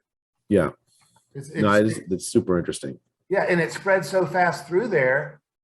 People would have gotten hit by it many, many times in the first 10 days that it was significant on the boat, and they did not get it. That's got to tell you they're protected. And really, I'll jump ahead a little quickly, but immunity in place has been totally ignored. Even having immunity from getting the disease, but let alone immunity in place by the so-called experts. And it's a large fraction of the US population. I think it's like 30%. It's got to be, because look at a nursing home with poor ventilation, and 2 or 3 people in a nursing home get COVID and they're sick for a week and they die, right? Yeah. It happened all over the country. And some of the people in the nursing home that are very, very sick did not get it and die. The only explanation for that is that those people had immunity in place, or everyone in the nursing home would have died. They're all old as hell and sick. And think about I think like, if you want to understand, for instance, the East Asian experience to the first wave, I mean, it's striking that so many countries in East Asia had such low mortality, right, and even cases in the early, even no matter what policy they followed. Like Japan did not have a lockdown. They have one of the oldest populations on Earth, and their death rate during the first wave, their case rates during the first wave were incredibly low. So what do you and think the reason for that is? I mean, I think there's some immunity in place, like, and I don't know what it is. I mean, it's again, it's hypothesis that needs further analysis. But like, I don't know how you explain the disparate the experience with the pandemic during the first wave of East Asia versus Europe and the Americas without some theory like that. Because it's not like the lockdowns, right? So different countries in East Asia had different lockdown policies, and yet they all had these low rates. Different countries in Europe had different lockdown policies, and they all had really high rates. Yeah, Same I thing showed with some the graphs Americas. later. The graphs are identical for states, even in the United States, that were one like Yeah. North and South Dakota are very different politically. North Dakota had mask mandates and big lockdowns, and South Dakota didn't have hardly any of it. And their graphs are almost identical. Again, it's just proof that the lockdowns and the masks don't do anything. Yeah. Yeah. But Well, they don't do anything for the disease. They do a lot for like crushing it's crushing the lives and livelihoods. the damage they cause are just, especially lockdowns. Oh my God. I listed all these medical consequences and stuff that I've pulled out of it's unbelievable. But anyway, it'll be in here in a second. But I'm in Cambodia because I have a charity here where I do surgery on children. Okay, so I was here the whole time, and you know how many people died in Cambodia the first year? 0. How many? Not a single death. And I'll 0. tell you, Wow. in countries like this, people live on top of each other. Yeah. Which And there's no lockdown. There's no real lockdown. No lockdowns, no nothing. 0 deaths. Now, that is incredible. And even Vietnam, which is next door, of course, they had like 20 deaths or 8 or 11 or some ridiculously low number like that. And I'm thinking, God, what could have caused that other than the fact that all of these people have gotten coronaviruses from Hong Kong and China for God knows how many years. And there's got to be some similarity in the coronaviruses that were found in China. There is now some evidence of that in the like the biological literature, right? That documenting documenting some, at least in the first wave. I think Omicron evades all of that, but like I think in that first wave, there was evidence, for instance, that parents who had young kids were after you age adjust, actually had lower infection rates than say the same age adults who didn't have young kids or exposure to young kids. Teachers seem to have some, like especially younger, teachers seem to have some sort of protection. Like there's people who are exposed to other coronaviruses and other things seem to have some like innate protection, not innate just because they're special, but because they've been, some cross protection. I don't think it was complete, at least based on the biology I've read, but it provided at least some. I don't know how you explain that pattern without some kind of cross protection. Yeah, because the reason that I would think the reason that the mothers or whatever that have the small children, the mother had a less incidence, was protected somehow because the little kids have colds all the time. They're sick all the time. Remember when you were a little kid, you're getting a cold every 3 weeks. And then when you're older, you don't get them because of immunity protection. But the little kids are giving those cold cooties to the mother all the time. And that's why she was protected against SARS. Is that the logic there? Yeah. Yeah. That's the logic. Yeah. So anyway, just to wrap this up so we can go into the next thing real fast. So I made that adjustment there because of the shift in the average age and the standard deviation away from what a distribution would be, say, just in America, a fair distribution. And that knocked it down to 0.28 to 0.56. And then I said that 8's probably the right number. So I used 8 instead of the range anymore. I just got rid of the 0.28 to 0.56. Used 8. I got me down to 0.32. I think you're very, very close to what it ended up being in the United States. I think it's something like somewhere between 0.3 and 0.5 in the US. Yeah, so 0.32, right? And then what I did was I figured the health of the oldest passengers on the cruise was far above the average for their age. To go on a cruise when you're 85 years old, you got to be in good shape, I would think, compared to a nursing home patient or something. So I said perhaps by 1/3 to 1/2. And so I got it down to 0.1% to 0.16%. Yeah. That was my guess. No, That's what there's it there's a, really you know was. there's a controversy over this in the literature based on these seroprevalence studies. So like your estimate is like roughly in the range with like what John Ioannidis has found. But there's folks who like look at this and say, okay, well, all the high quality seroprevalence studies are tend to be from places where they have a pretty good research infrastructure, and they tend to find higher IFRs. But I mean, I don't.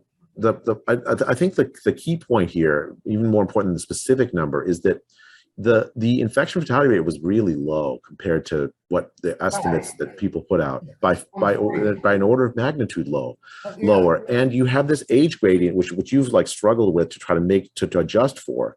But the key fact of that age gradient suggests a very different policy for dealing with the epidemic than the lockdowns. Right. Very different policy. And I think that didn't occur to me. That was your idea with the Great Barrington Declaration, right? I mean, I think this is, I mean, vulnerable ones. I mean, the funny thing about that is like, I'll tell you, like that Great Barrington Declaration is not actually even a novel idea. That's just how we've dealt with pandemics for 100 years, or respiratory virus pandemics for 100 years. It's the lockdown that's novel. But your estimates are like, I think are in the ballpark.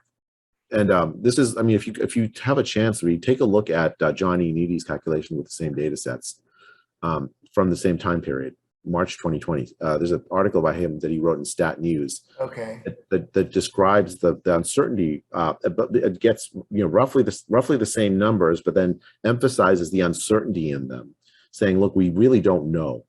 Can I just Google that?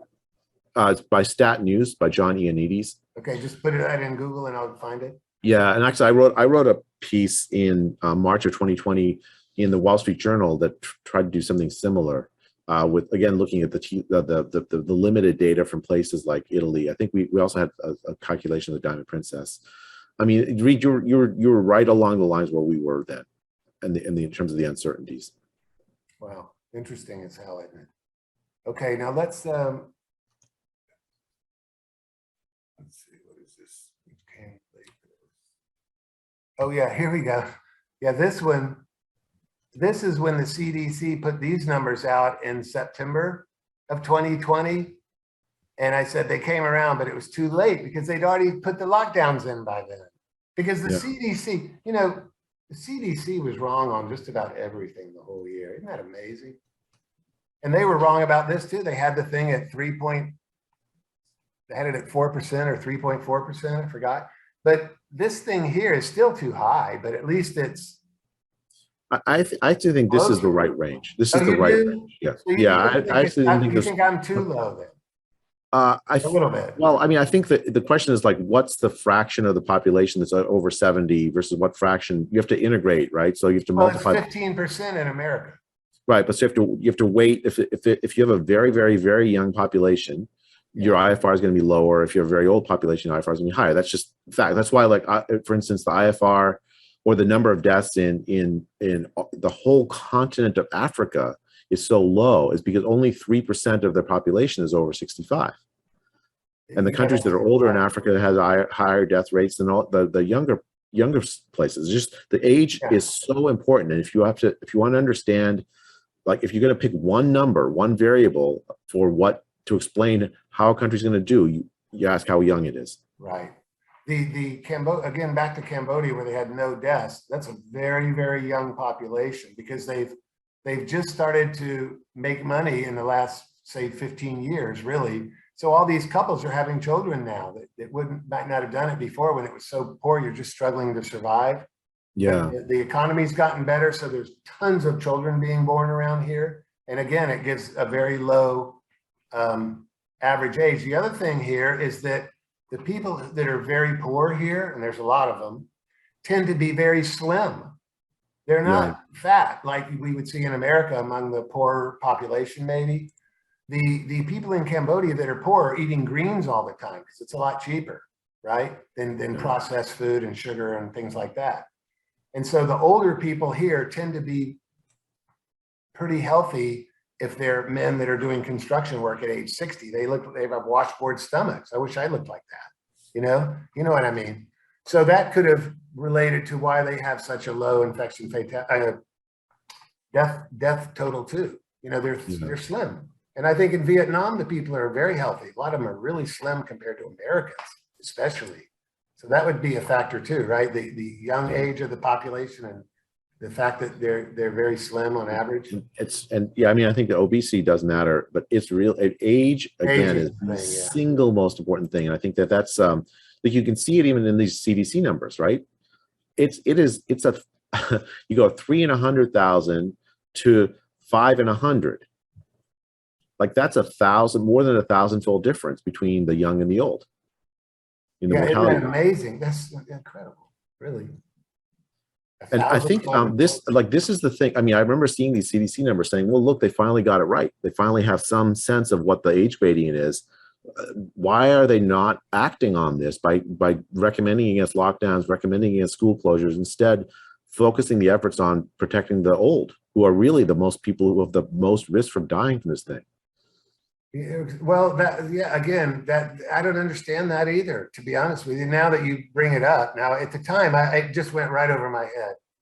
I mean, I didn't think, oh, we should stop this because just work on the old people that are vulnerable. For some reason, I didn't draw that conclusion, even though I was primed to this just because I do health policy and health economics for a living. There's trade-offs all the time, all over the place. And if you focus your efforts on the low yield things, you'll end up actually hurting people. In an attempt to, I mean, you always have to like think about these trade-offs in health policy. So I guess maybe this is like my unlike the microbiology that we started with, this actually is my area. Oh, good, great. Well, let me ask you about this then. I think deaths were grossly overestimated in the US. There were so many incentives for them to overestimate the deaths, you know, because the Medicare was paying more money if it was a COVID death and so forth. Yeah. And, you know, do you remember sometime in the late summer, might have been September, someone found out in the CDC data that only 6% of the people had COVID as their only diagnosis. Yeah. Now that was a little misleading. That's misleading, right? So Very misleading. Oh yeah. Yeah. So I think I'm just telling you, just so the audience knows, and I know you know, Reid, when you fill out a death certificate, it's always there's an art to it, right? So if someone has diabetes, then they get coronary artery disease because they're diabetic. They have a heart attack. They recover from it, then their lungs start filling up with fluid.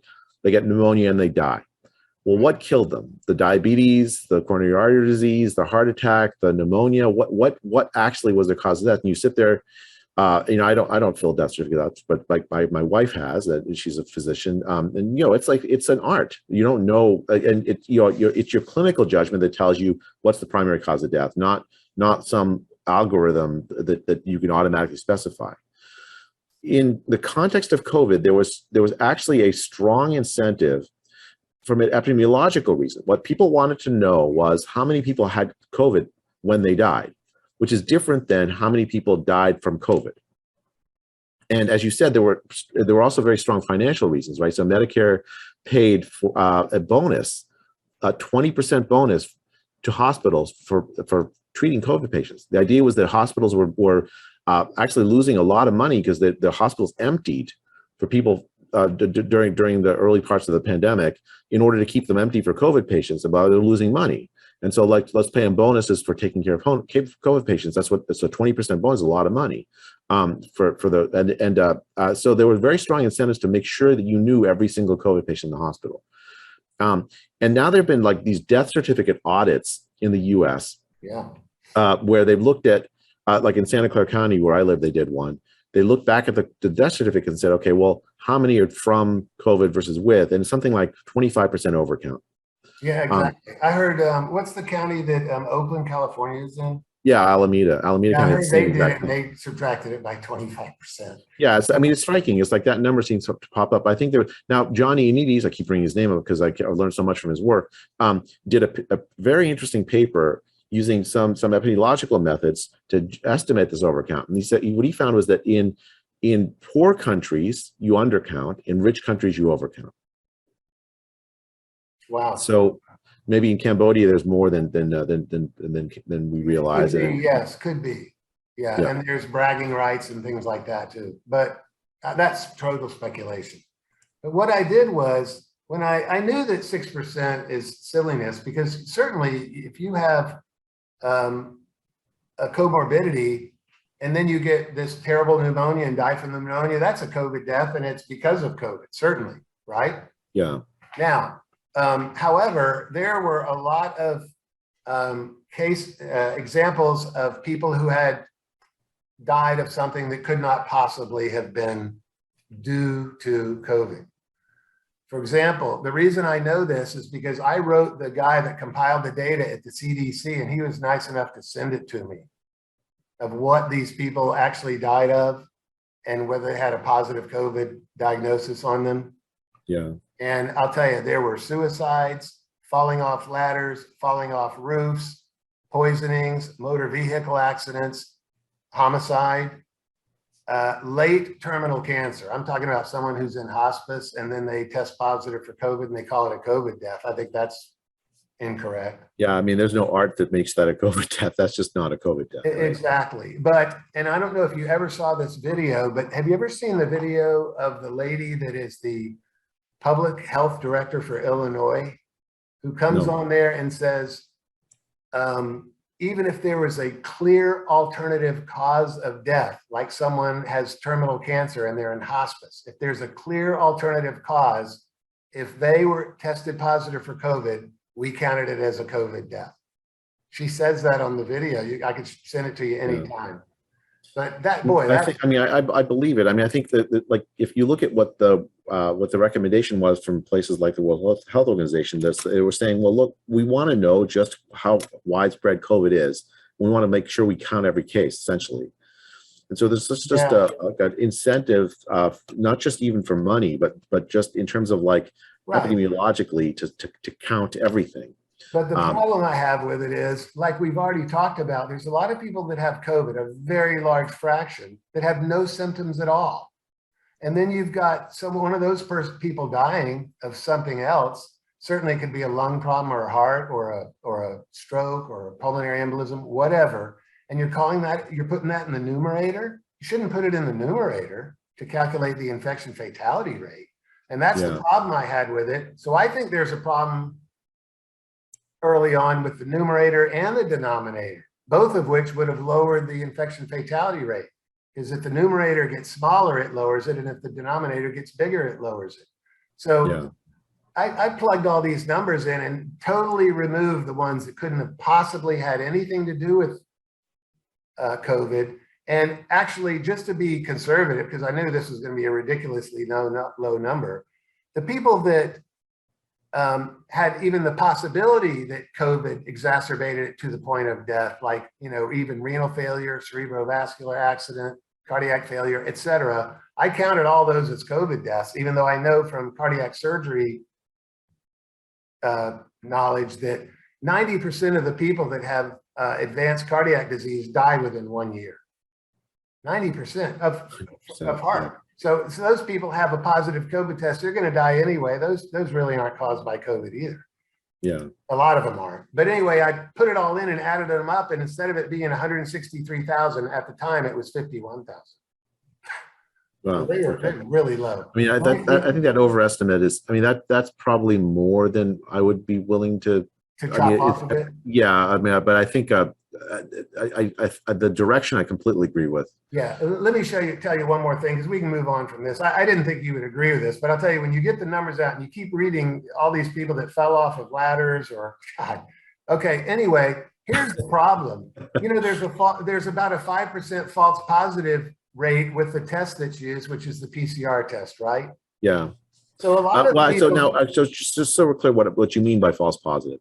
Yeah, I believe that there's a false positive problem, but it's not the traditional one. So that sometimes people think it's not that the test is positive and you don't have the virus in you, or the viral fragment. So the way the PCR tests work, and again, I'm not telling you this because you already know this, so I'm just telling the audience.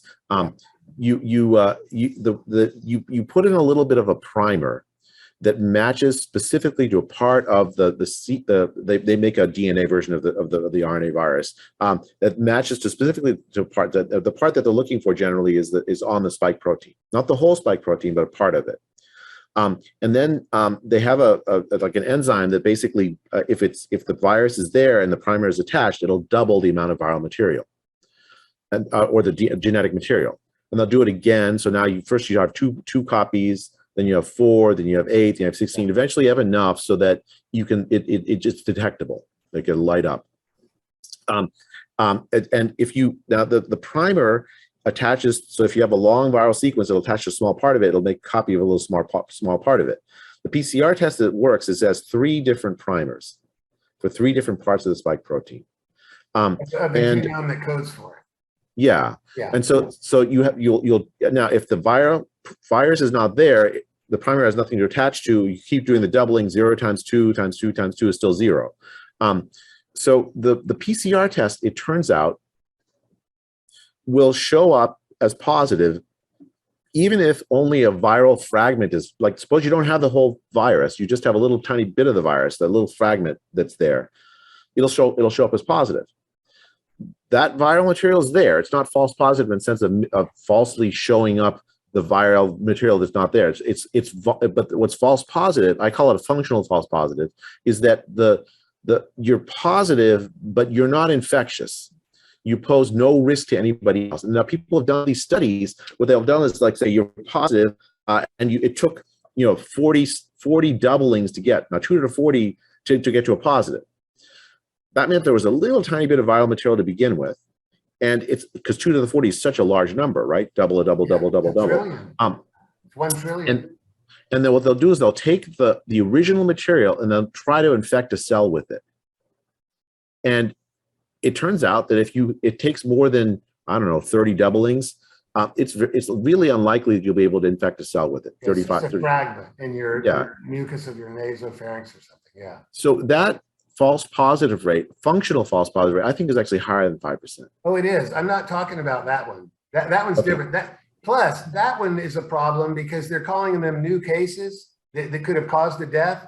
And the person had COVID and recovered 2 months ago.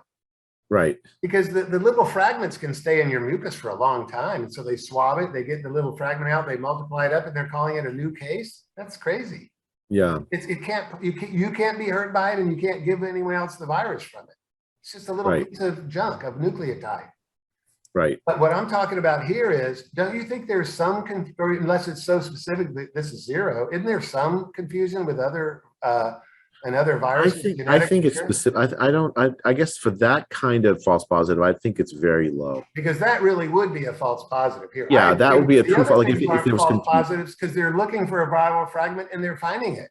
That's not a false positive. I think the kind of false positive where it cross reacts with turns up positive for other viruses is much lower than 5%. Okay. I think it's. Well, I can throw this part out, but I'll tell you, when you talk about the false positive that you were talking about, that we both agree isn't really a false positive. That's the big problem. That number is enormous because a lot of people get this thing, they don't know it, they've got those fragments in the back of their throat, they're testing asymptomatic people and calling it a new case.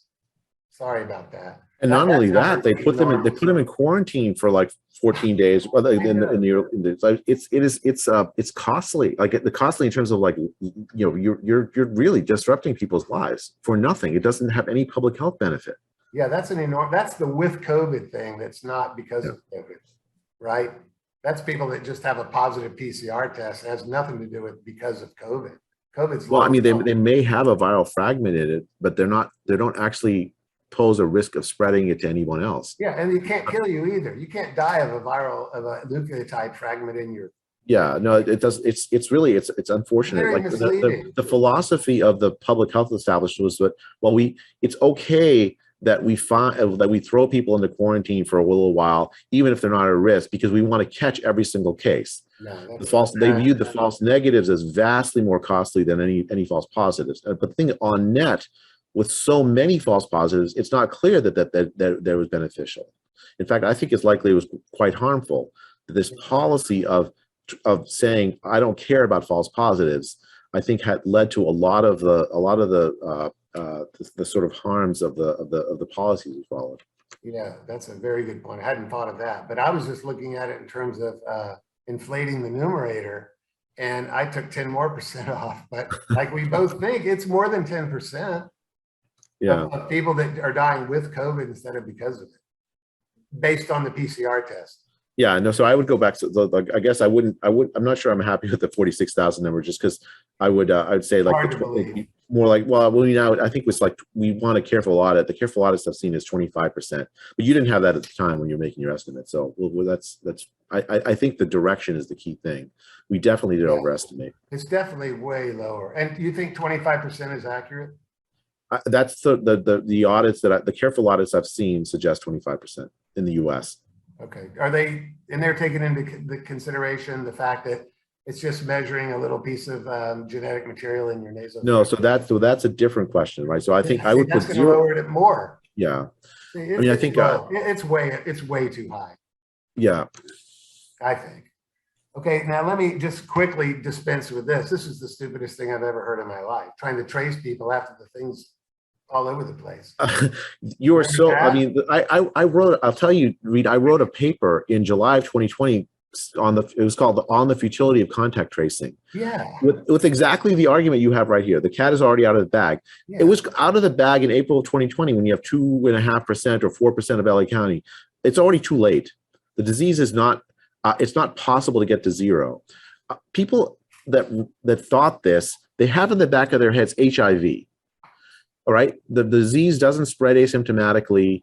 I'm sorry, the disease spreads in ways that you can really can use contact tracing to isolate. Yes. You isolate, and you can it actually can be effective, or Ebola, right, or smallpox. Yes. I mean, you can do this, right? So here you have exchanging body fluids. It's not like you're walking through a waft of virus and you see. Yeah, and like who gave it to you. The irony is, like, you have contact tracing, this massive army of contact tracers that as soon as there's a wave of cases gets overwhelmed, they're contacting people 2 weeks after they got sick for like who they contacted 2 weeks ago. That this disease is already spread. I mean, I have no idea what made people think that this was a reasonable approach to this. And it led to, you know what, actually it led to people deciding not to get testing. Like, I don't want to rat on my friends. I know I'm sick. I don't want to rat on my friends and tell people. I mean, that's people had in the back of their heads. Or there may even have been people who were like, oh, I know. I hate that guy, Johnny. I'm going to say I was next to Johnny. I'm going to put him in quarantine for 2 weeks. Yeah, exactly. But we could spend like another millisecond on this and it's too much. This was so ridiculous. I mean, remember all the riots and the looting and the demonstrations in the summer of that? Yeah. How could you tell when there's 500 people walking like that? Of course, it was outdoors, but they were going indoors and doing things. And oh my Lord, you can't contract trace that. Plus, I'll tell you honestly, I don't think it was doable in late January because I think it was too late. I agree with you. I think it was done. Now, I do think I say this, like, I think in Australia and New Zealand, when the virus hit, it was their summer. And there they had very few cases, and I think the virus transmits less efficiently in the summer. Yeah. The contact tracing there, it worked because they were sufficiently at low numbers where they actually could do this. In Europe and the Americas, it was too late. In January 2020. Certainly by April of 2020. Definitely it's too late, yeah. But I would have to really do a deep think on whether it was workable even in Australia. But look at this. What did they accomplish? It basically, you get zero COVID and then they have to do a lockdown over and over and over and over again. They spent more days in lockdown than almost any other place on earth. And now they don't have enough immunity from getting the disease and recovering from it. I mean, they did buy them time to get to the vaccine, which I think was really good for their population. Right? So I think the vaccines prevent severe disease, but not transmission. So that's one argument that you might make about, well, why should we lock down? But I think that model is not replicable. And I actually think it doesn't put Australia in a particularly good place, actually. We can talk about that later. Don't you agree that the loss of life even, but certainly the loss of livelihoods and all the damage that's done by a lockdown overwhelms the number of people that you save from. Oh no, there's no question about that. Yeah, And so actually, just it's take still the a Australian horrible strategy. idea. Even Like, in an ideal place like that, it's a terrible idea. yeah, well, let's just think In my about the selfishness of it, Reid. So what you have is a policy that relies on the development of a vaccine somewhere else, because you can't test whether the vaccine works in Australia because there's no cases there, or very few cases there. You need a place that actually is so they're relying on the suffering of other places for the development of a vaccine that gets them out of the prison they've created for themselves. That's essentially what a successful COVID policy looks like in this context. Yeah, that's a very good point. Now remember you were talking about things that have to agree with experience, or you have to throw the theory out. Yeah, I love this. I've seen this. Favorite quotes from Richard Feynman, who's another physics guy, and this is absolutely spot on. First, you ever read, I'm sure you've read, surely you're joking, Mr. Feynman. It's fantastic. I've read that. I'm not a big reader, and in high school, I never read anything. But after college, my mother got that book for me. If anyone's looking at this, go read it. It's hilarious and fantastically. I mean, Feynman is a great character. Oh yeah, yeah, it is funny. I remember the very first scene in that book was his little sister was doing something with the radio, and they were tricking her. It's funny as hell. Anyway, first you guess. If it disagrees with experience, the guess is wrong. Boy, that says a lot right there. And that simple statement is the key to science. Doesn't matter how beautiful your guess is, or how smart you are, or what your name is. If it disagrees with experience, it's wrong. That's all there is to it. Boy, that if you put that to work and you look at the graphs of cases versus time or deaths versus time, you can disprove the lockdowns and the masks right there, because there has to be a jog in the Gompart's curve. When the lockdown takes effect, it should kick into a lower slope on the way up, right? Yeah. If the lockdowns work, it can't have a perfect curvilinear curve the whole time, because that means the lockdown never even bumped it into a lower slope anywhere. See what I mean? I'll show you in a second what I'm talking about. I'm probably not explaining it right. Finally, we get to lockdowns. Why didn't the members of the medical and epidemiology communities understand why these things would not work? Well, I don't understand that you and I figured this out from the beginning, just on like first principles, I guess. And all these other people did not stop this from happening. I tried. I wrote the TV people. Reid, I think the fundamental problem is that we're like in a technological uncanny valley. The lockdowns would never have been imaginable in 2009 because there wasn't a laptop class who wouldn't suffer from them. We didn't have Zoom. The Zoom caused the lockdowns. So the idea was like, okay, well, all of society can stay home and stay safe was foolish from the get-go. Most of society cannot stay home and stay safe.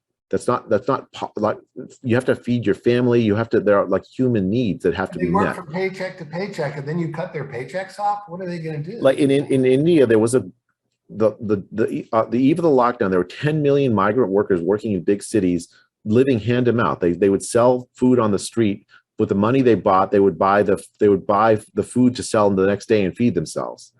They were migrants, so they actually lived, their home villages were 100, 200, 300 miles away. They were ordered to return immediately, and 1,000 died on transit on going back within a day of so of the lockdown order, and they were essentially told to starve. Like all of their livelihood depended on being able to sell in like Mumbai or whatever.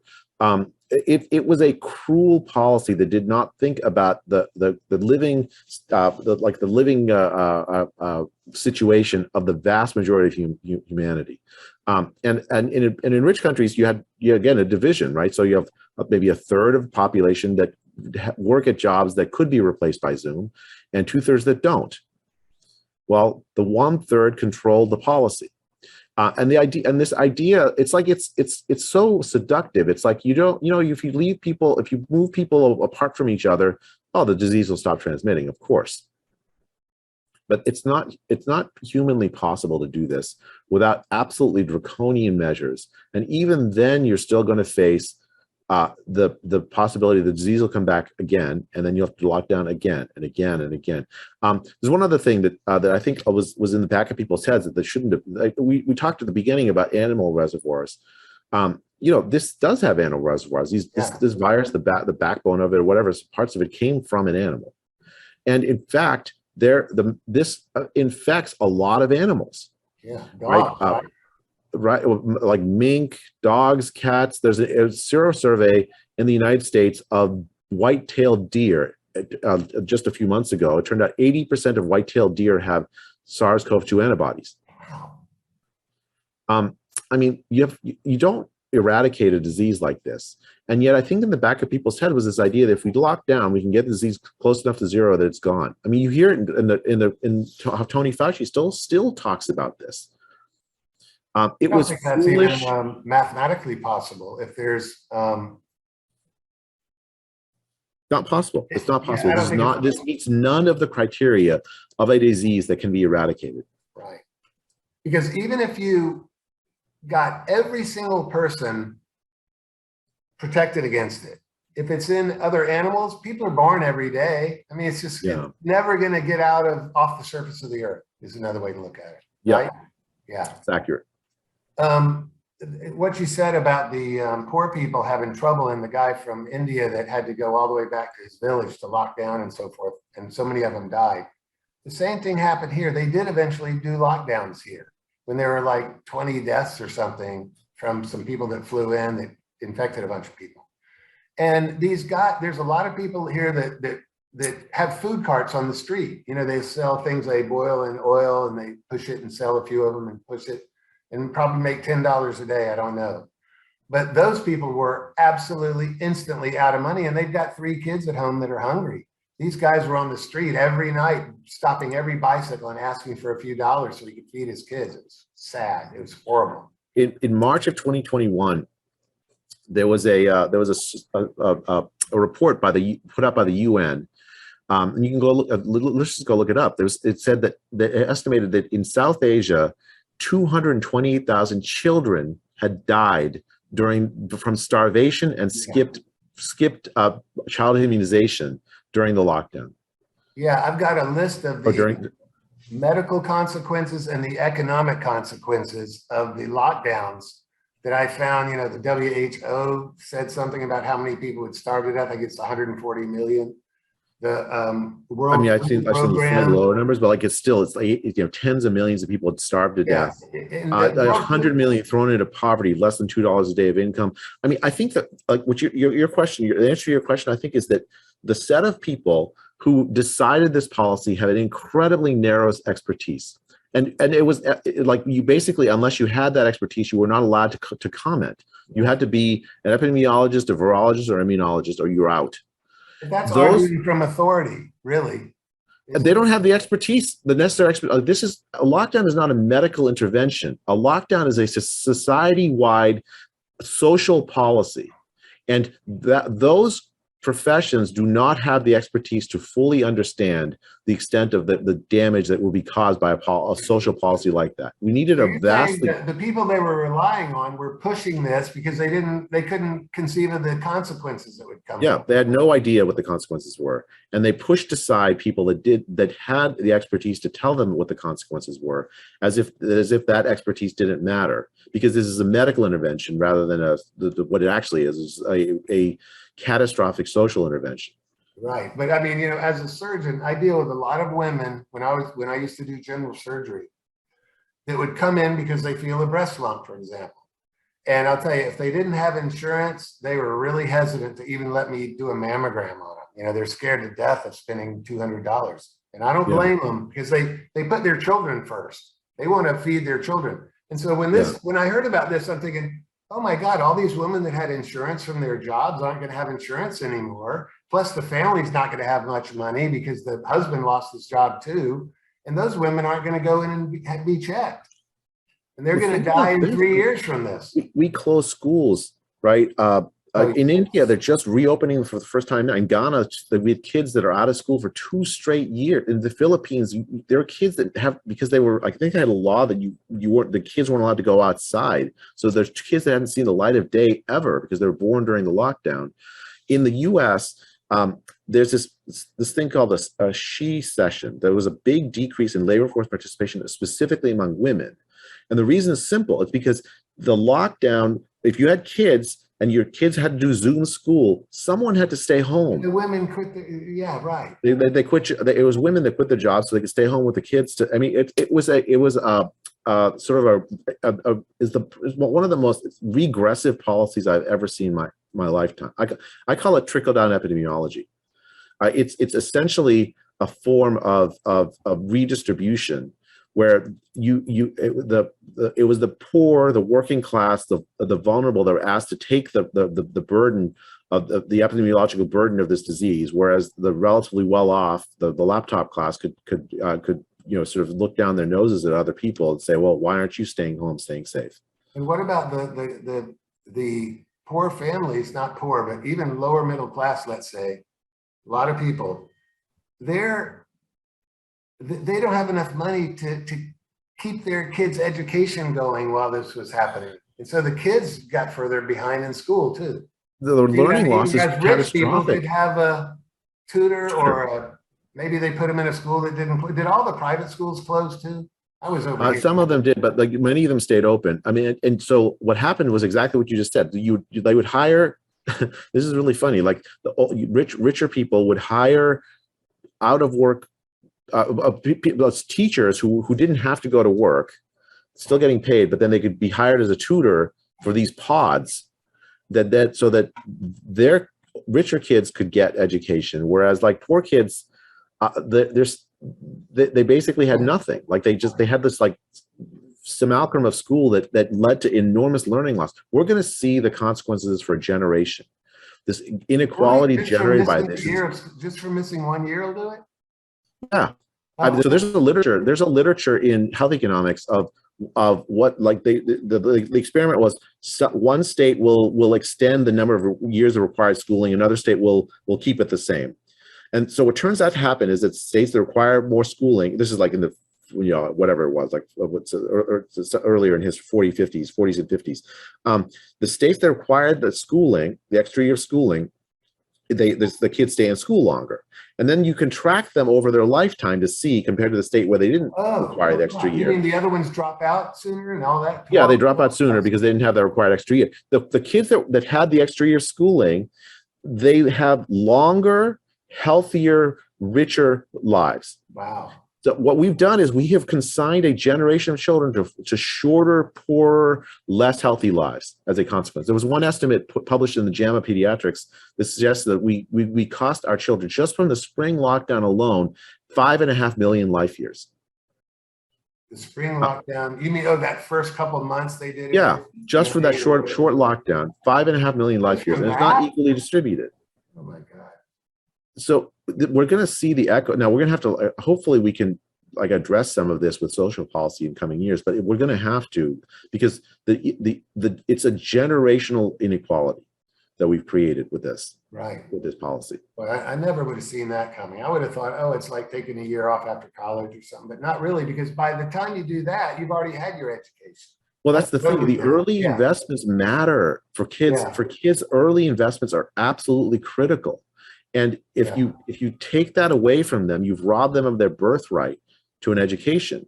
And it's very difficult to recover from. It's not that all kids are going to be damaged. I mean, that's not what I'm saying. But I'm saying there are a very large number of them that are damaged, and it will be very difficult to recover. Yeah. Oh my God. I hadn't thought of that. That's horrible. Let's see. Oh yeah, this was a little physics thing that helped me figure out that the lockdowns wouldn't work, other than just the fact that I knew people losing their health insurance and their jobs was going to crush them. But lockdowns, there's reasons why lockdowns don't work. So when somebody says, oh, lockdowns reduced it took the pressure off the hospitals a little bit, I go, no, they didn't do anything. You cannot, what could be stupider than taking Junior, who's at college, who's got COVID but doesn't even know it, right? Or even has a cold type symptom from it, and forcing him to go home to lockdown with grandma. Is that the stupidest thing you've ever heard in your life? You couldn't Really possibly come up with a dumber way to do it. And I mean, I think that the question always is in economics and health policy is like, what's the alternative, right? So if you had no alternative, then you say you could reasonably maybe say, well, we had to do this, which is what I've heard some defenders of lockdown say. If there was an alternative. There was. Sure. You could so like let's take the overwhelmed hospital systems, right? So first of all, most hospital systems around the United States were not overwhelmed for most of the pandemic. I remember, do you remember 2017, 2018? It was a bad flu season. I remember seeing people in the hallways of hospitals that should have been in an ICU bed, and they were just, I mean, like hospital overcrowding can happen. But I'll tell you, if you look at the data, it didn't happen in much of the US. It didn't happen hardly at all. They had the Javits Center in New York. Remember that? Yeah. It barely got used. They converted it to be able to take the overflow. And remember, Trump had those 2 medical ships going to the Mercy ships empty. They turned around and left after a week or something because they weren't getting any patients. Yeah. No, I mean, I think like if you look at the actual health, like the actual hospital census data for much of the pandemic, for most of the country, and in fact, you don't even need much to like understand this. Like the CARES Act was essentially, in large part, a hospital bailout act because there were so many hospitals going to go bankrupt because they were empty. I did other things, but yeah. Like huge decreases in the number of like cases of normal treatment, like cancer surgeries, diabetes management for outpatient visits, like screening, regular preventive care visits. Afraid to go to the hospital and catch it was a lot of it was that, and also the hospitals and care and outpatient clinics were closed. I mean, they were scared too, so they wouldn't let people come in except for the most essential things. You know, they put a moratorium on surgery, non-emergency surgery. Yeah. Like breast biopsies. I keep going back to the breast, but that one really sticks in. Well, like you're seeing women coming with stage 4 breast cancer that should have been caught earlier. Is that why the all-cause mortality is so high this year? I think so. I mean, I think that is a big, it's the echo of the lockdown. I mean, those procedures, we decided as a medical profession that those weren't important for a year and some running. I have no idea how you recover from that, like recover the credibility from that. And think about this for a second. 1 in 8 women get breast cancer. And how many people die of COVID? 1 in 1,000 we're finding out. I mean, I think that we were so very short. Like the cancer, heart disease, there are many public health priorities that are at least as important as COVID that we just decided weren't important for 2 years. I don't understand how you recover from that. Okay, let me ask you this then. We both agree, and we're totally backed up by the data on all of that. Could there possibly have been a nefarious reason why this was done, or was it just good old-fashioned stupidity? I mean, what was the reason? I think it's largely panic. I don't know about. I tend not to like. Cotton on to like too harsh. It's hard to, I just don't know, because things like it depends on like things that are outside of my ken. So because a lot of what you can explain is just by people didn't understand their alternative. So like just the idea that what are the alternative policies? You could have built surge capacity in hospitals if you were worried about overflow. Way cheaper, right? Just like we did with the Javits Center. We could have done that at scale, right? We could have, and the other big alternative, well, hopefully we'll get to talk about at some point, is the Great Barrington Declaration. If you want to prevent hospitalizations, you protect older people from getting infected, right? So you protect nursing homes, you protect, because that's who is most likely to be hospitalized. That's who is most likely to cause your hospitals to be overwhelmed. If you protect that, that is sufficient to protect hospital systems. The theory was that if we stop community spread, we can protect them. Well, that failed. Attempting to stop community spread did not actually protect the older population. You still got the hospitalizations, you still got the deaths. So it was a incredibly short-sighted policy, I think, largely built on panic. I think the other thing that that's the reason why you got to get the IFR right from the beginning. Yeah, so I agree with that completely. That scared people into these lockdowns because people are going, what's 5% of 365 million? Oh my God, that's 20. It's a lot of a huge number, right? But the other thing I think is the Chinese experience had an outsized effect on the minds of many of our leaders in the medical community that were decided this. They looked at China in January and said, oh, well, look, they had a short lockdown. They conquered the disease. We could do that. They looked at Italy, saw, oh, look at all this deaths, that you got coffins lined up in cathedrals. We want to avoid that. Let's do what China did. I thought of the same thing. And I've got a photograph in the slide collection here of all these people having a fountain pool party after the lockdowns ended, which made people think, wow, the lockdowns really worked. We should do that too. You know what I mean? So there's a really interesting, just said, exactly what you just said. But I'll tell you, I think, well, again, it's speculation and it's no, I don't. I actually have evidence. So like if you look at there's a FOIA email exchange between, again, Tony Fauci and some other folks at the NIH after a delegation went to China to see. They did all this like machinations to get an American to go on that delegation, the World Health Organization delegation to China in the early days of the pandemic. He came back and he wrote that we have a very difficult decision to make. Now, it doesn't specify exactly what the decision is, but it was really clear from the context they were talking about lockdowns. Wow. I think the Chinese experience played an incredibly important role in the thinking of the leaders that led the decision to decide to lock down. Okay, led the decision to lock down. Can I do that one speculation? Because I don't know if this is true, and it very well might not be, but China let those pictures of those pool parties get out into the world. I mean, you can Google it and you see them. And could it be possible that they wanted those pictures to get out because they knew all these countries would go into lockdowns, and they're smart enough to know they wouldn't work? The Chinese are very cunning, and the government people in China, they don't do anything haphazardly. I've learned from living over here. You think they sent it out on purpose so that all these countries would wreck their economies and they could get market share, and the whole system of the way shipping works shifted a little bit that year because China kept their factories open and they produced goods, and all the ships had to get it from there because everyone else was locked down? You think that could have happened? They sent the pictures out on purpose. I don't know. I mean, there could be. I mean, there could have been some information sort of operation on top of this to try to encourage people to think that it was really deadly. But I don't think that. I guess I'm not attracted to those kinds of explanations. I know. I didn't want to let this devolve into that because it gets very political, and I don't want to talk about politics. Well, I just don't know. I mean, like I don't know. Like it's a very. If you're doing political science, I would imagine it's very difficult to predict what will happen if you engage in those kinds of activities, right? It could actually come back to bite your population. Who knows? It's like a very dangerous kind of thing. If I'm advising of somebody, I wouldn't advise that kind of thing, and not because I'm like, I think it's unethical, although I do, but because I would say, well, I just don't. It's too speculative about what the long-term consequences are. Maybe our country will get hurt more. So I'm not attracted to those things very much. Because I think you can even just with, again, an Occam's razor explanation. China thought the lockdowns were going to work. They tried it. It looked like it worked. The West looked at China, said, look, it worked. And wholeheartedly threw out a century of pandemic planning in favor of this Chinese policy, which to them looked like it worked. But here's the problem with it. And when you see the picture, you'll see what I'm talking about.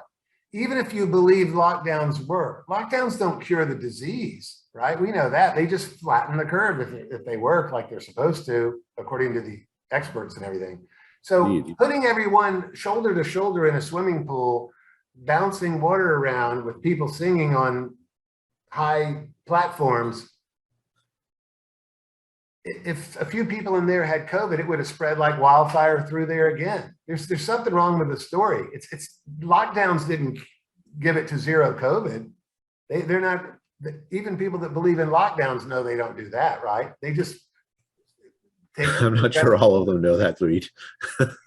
Oh, you think, well, let's put it this way. They had the pool parties. Did their COVID numbers shoot up straight up after that? I mean, I agree with you. There was no chance of it going to zero, but there are still people floating around who have had an outsized influence on the discussion around COVID. Who think that if only we locked down harder, earlier, more, then we would be at zero. And we still might, if we just agree to lock down in a real way.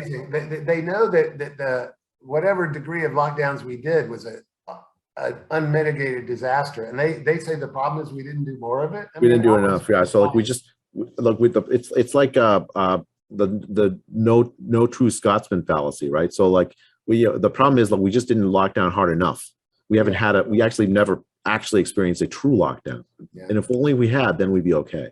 I can show you in the next couple of slides why that's not possible anyway. This is a picture of the viruses being released from a cell, right? But we know it's colorized because the diameter of the virus is only 100 nanometers. That's shorter than the shortest wavelength in the visible spectrum. So the virus is truly invisible, right? Because the virus has a diameter that is 1/4 the extreme violet down here at 400 nanometers. It's only 100 nanometers. That means visible light cannot bounce off of it, which means it's truly invisible. We can't see it with a light microscope. We can only see it with an electron microscope, but it's still invisible. I mean, meaning it's not in the visible spectrum. Electrons have wavelengths that are about 1 nanometer. And so we can bounce electrons off of the virus and get an image of it, which you've seen before, right? Yeah. Gray, fuzzy images. But this is a nanoscopic issue dealing with a virus like this. And you cannot solve it with a macroscopic solution any more than you can solve a quantum mechanics problem with Newtonian physics. If you've ever looked at the double slit experiment, I'm sure you've looked at that before. You can't figure out how, when you block one of the slits, the waves still come out of there with Newtonian logic, right? And this is the problem with people trying to use mass lockdowns, etc., to solve a problem with a nanoscopic virus. Cannot be done. This is why the lockdowns and the mass had no chance of working from the beginning, or that's the way I thought of it. It's funny, I guess you're a physicist, or you're a physicist back, and I thought about it from a more sociological point of view. Right? Yeah. They're not human, these lockdowns. They're asking people to do things that are not human, they're not consistent with what it means to be human, right? I think humans are meant to be in community with one another, and to ask people to essentially sever that community for extended periods of time in service of stopping the spread of a single, very highly transmissible respiratory virus always struck me as foolish. Obviously incredibly counterproductive, but also foolish in terms of not being able to actually stop the spread. Yeah. And now we've seen this, there's now real world evidence of this. So there's an interesting study put out, a meta-analysis put out by this group at Johns Hopkins that looked at real world comparisons of places that locked down versus that didn't lock down, and asked how many lives were saved during that first wave. Turns out very few, 0.2% prevented deaths from COVID. Yeah, I heard about that study, and I'll tell you something, I still think they're wrong. And I'll tell you why in a second. I don't think it helped. You've got to compare the number of people that it hurt too. Well, that's the thing. They're not. That estimate is just of how many COVID deaths averted. They're not saying that there aren't. By the lockdown itself. Yeah, by the lockdown itself. So they're saying it's basically zero. That's actually what you said earlier, and I agree with. The lives saved by lockdown for as far as COVID is almost zero, but the collateral harms are enormous. I'm not talking about the collateral harm. I'm talking about the lockdowns in and of themselves, because things like vitamin D levels went down from the lockdowns. So that's going to cause more COVID death. Yeah. I don't know if they considered that, but no, this was a collateral damage, huh? Yeah. Yeah, this was a meta-analysis of, so it was a study of studies. The thing is that you see what I'm saying, right? Yeah, I do. I think what you're saying is that there's ripple effects that are unanticipated that can have. I'll give you another one, right? So shortages. You have a lockdown. You have people have to stay home that are nurses because they have to take care of their kids. Well, now you have staff shortages at hospitals that lead to deaths. Yes. Right. So there are these like societies like this interconnected web, and to say, okay, I can pull at this one string and then I'm going to have good results was insane to begin with. Yeah. Now I've noticed that politicians can't predict the unintended consequences, I think they call them. Yeah, the unintended consequences of a lot of their policies. They make that mistake all the time, but all these doctors should have been able to see that this would happen because they work in hospitals. They know what happens to patients that don't have insurance. They can't afford it, you know, and other problems. I mean, when you disrupt you're the economist, but tell me if I'm right on this. When you disrupt the distribution system of food in countries where they're barely hanging on to get enough food because of the economic fallout, a lot of people are going to starve to death from that. And that's what's happened. Like, so tens of millions of people have starved. But why wouldn't the advisors, the the economic guys, have told Trump or whoever this started under that you can't go into lockdowns? People are going to starve to death all over the world. There's going to be people that are dying of breast cancer in 3 years. I can tell you, like, from firsthand experience, I actually got to visit with President Trump and Vice President Pence in middle of 2020. And one of the things that happened there was, like, it's still like poignant to me. Like, Trump had gotten advice from people like Tony Fauci and Deborah Birx, based on the Imperial College model and other estimates like it, that if he didn't lock down in March of 2020, there would be 2 million people dead within months in the United States. And he said, and so he locked down on the basis of that advice. Yeah. And he asked me, my main advice to him at the time was, and you know, I never got to visit a president before. I probably never will again. It was like a real honor. I worked really hard on this to figure out, like, how I should talk to him and what I should present. So I presented him evidence that opening schools was really important. I presented the idea that protecting older populations was the vital if you wanted to limit deaths. And I talked about lockdown harms, both in the U.S. and outside the U.S. He seemed responsive to that, but he was really insistent about, well, did he save 2 million lives by shutting the economy down? And I had to tell him I didn't think it was true. And it was just a sad moment, because I think he was misadvised by his advisors like Tony Fauci and Deborah Birx, who misunderstood the capacity of a lockdown to actually protect human life. In fact, I think has caused tremendous harm to human life. Including many unnecessary deaths. Oh yeah, we're just incredible. I mean, and we're not saying this from what's that saying? 2020 hindsight. No, 2020. No, I mean, this was known. We were saying, I wrote letters to Tucker Carlson and said, this is going to be a disaster. Please let me talk to you for 3 minutes in your office. You don't even have to have me on TV. Just let me tell you, this is not going to work. It's funny. I think the Fox audience was better informed than most of the rest of the population. But can you imagine if you or I'm a total unknown, you're not. But if you or I had gotten on Fox before the lockdown started and said, these guys they're 40 times off on, not 40%, 40 times off on the infection fatality rate.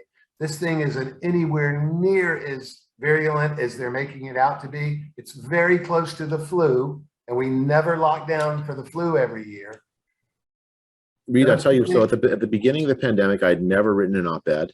I had never been on TV. I thought, like I said, maybe once.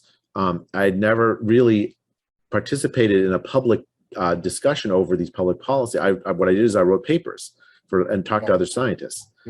So I had almost no experience with that kind of public advocacy.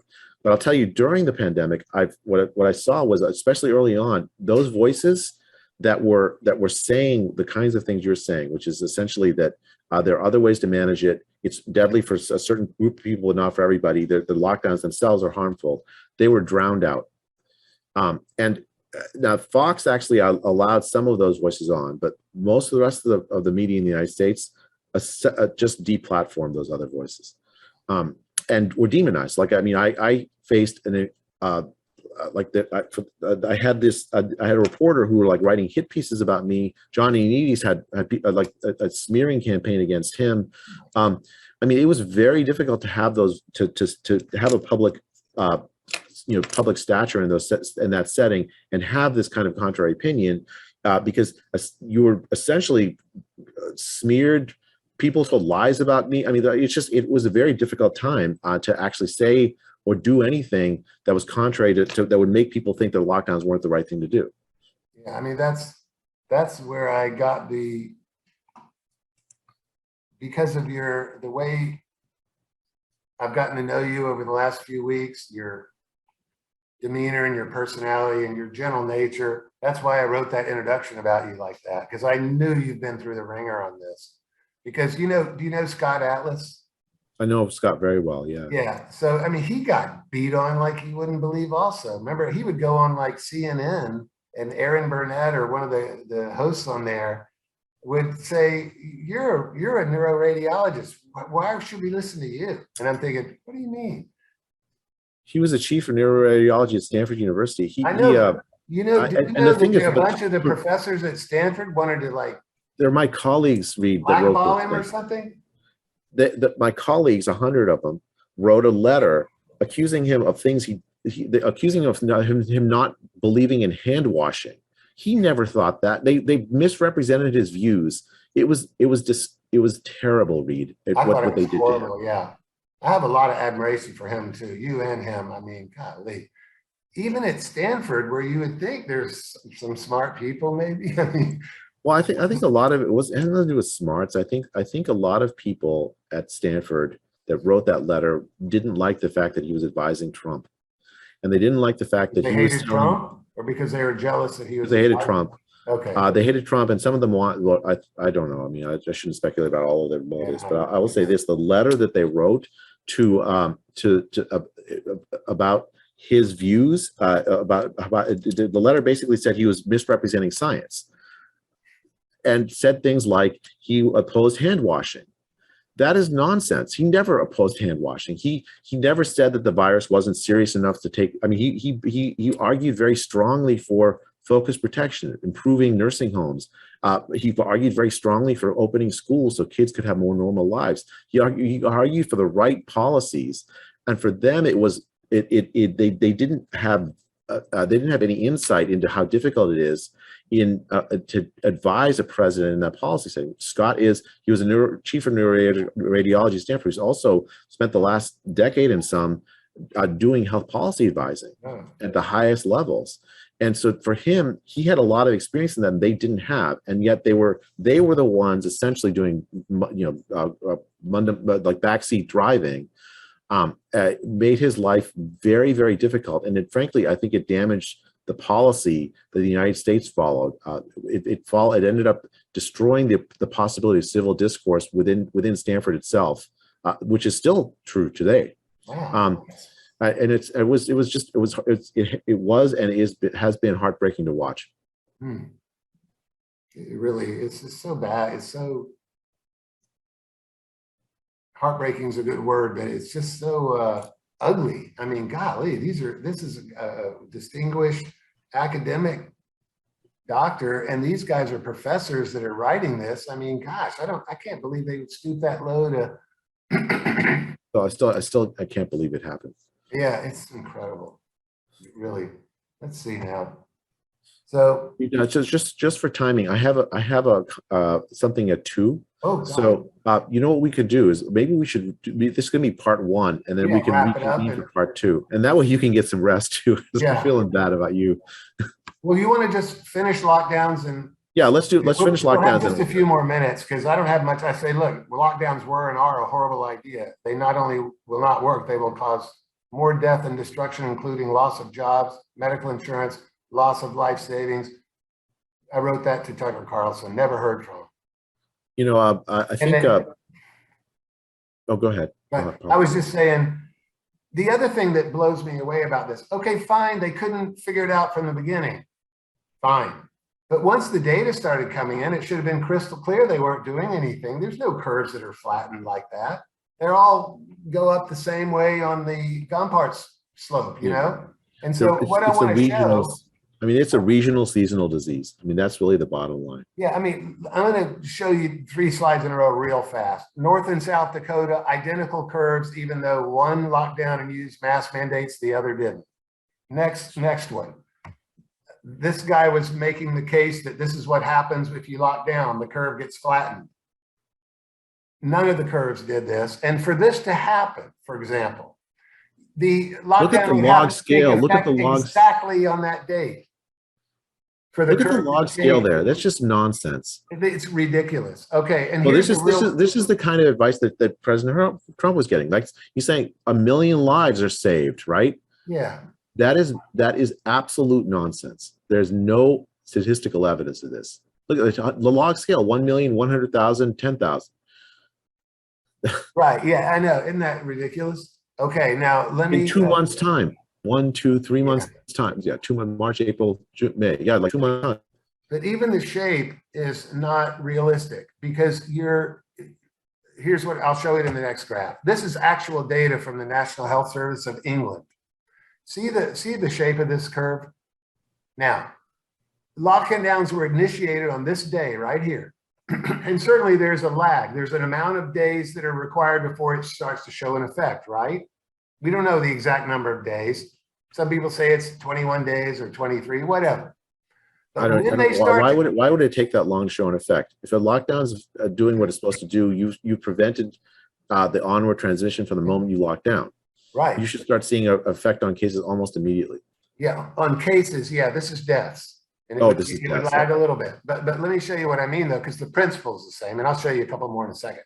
Whatever amount of time it takes to work, and I just guessed the number of days there, when that green arrow comes in, this curve has got to change slope or it didn't do anything. You with me? Do you agree on that? Yeah, that's completely right. This is proof that it did not do anything. And I'll tell you, is all you have to do is look at curves from various countries in Europe, and you cannot pick the one that did not use the lockdown. In other words, you can't tell by looking at the curve, the data here, which one used the lockdown. Then think back on Richard Feynman's quote. It's not conforming to experience, and the theory is wrong. That's all there is to it. Yeah. You know what I mean? I mean, can you tell which one of these is, didn't have a lockdown? I cannot. Here's a real killer, because we'll finish the lockdowns in a second, but let me show you this, Jay. I remember watching this in real time, and I'm just nodding my head because I'd watched Governor Cuomo on TV every night talk about flattening the curve and ventilators. Remember when he kept doing those things at night? I'm talking, I was in Cambodia watching it. And look what's happening. In a way, I felt sorry for him because he's trying to explain this data that came in. These were the people that were getting the sickest. Now, this is the lockdown in and of itself. People who were not working got the sickest. People who were not traveling got the sickest. Non-essential employees got the sickest. In other words, the people that were locked down, remember the essential employees could get in their truck and go pick up the garbage or whatever job they had, right? Those guys didn't get sick. It was the non-essential employees that got sick. These are the people who are getting the sickest. Yeah. And they've got here, stay home, save lives, when the data says exactly the opposite. It's not, and I think you've talked about this already, Reid, but I just want to emphasize this here. The conceptual mistake had enormous consequences. It wasn't just zero, right? Actually, right. Here, the issue was, Governor Cuomo sends COVID-infected patients back to nursing homes. Oh God, what a disaster! Why did he do that? I mean, it's not stupid. He's not evil. He was operating on the idea that the scarce resource was hospital beds. So you have to clear the hospital beds as fast as they can. If he had instead operated on the idea that the scarce resource was protection of the vulnerable old, then he would never have done that. Right. It was the wrong theory of how to manage the pandemic that led him to make that decision that led to the catastrophic lives lost, the catastrophic loss of life among the older population in New York living in nursing homes. That was a major contributor to it. I remember reading, I didn't think it through like he was trying to conserve the beds, but I remember reading about how many people they thought had died in New York because of that. It was a huge number.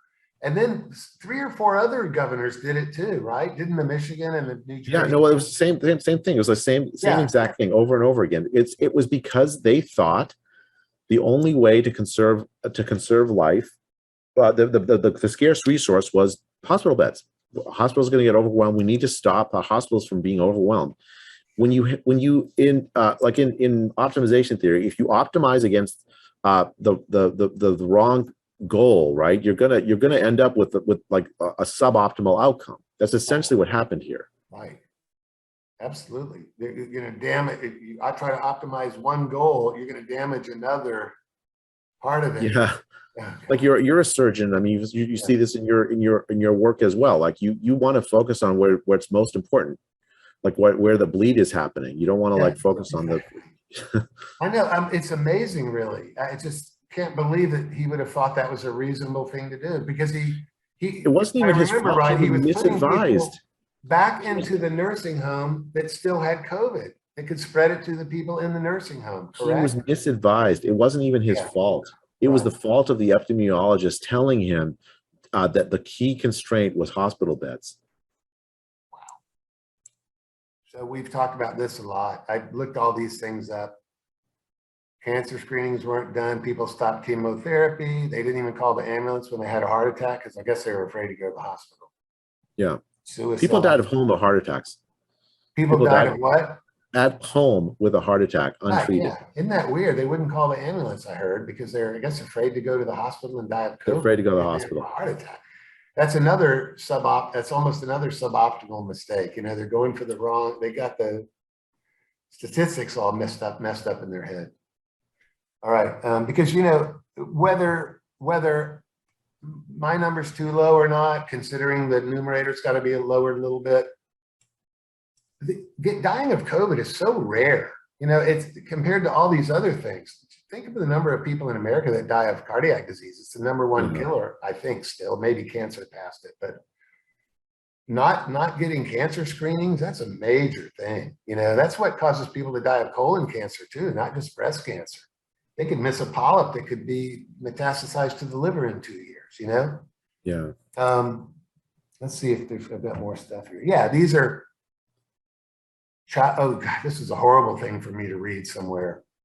Child abuse in the emergency room went up 35%. Well, you know, normally child abuse is picked up at school. Unless it's really severe, like the kids. No, like it's picked up early at school, right? So you. So you prevent this. Yeah, you prevent this. So what, like, would never have done that if the school had been on them already about it. Yeah. Right. Correct. And so Child Protective Services is on this to prevent exactly this from happening. That's a good point. Instead, and what happened was, like, reported child abuse actually went down. Like, why? Because they weren't being picked up. It's not the child abuse went down. You can see this in the ER numbers.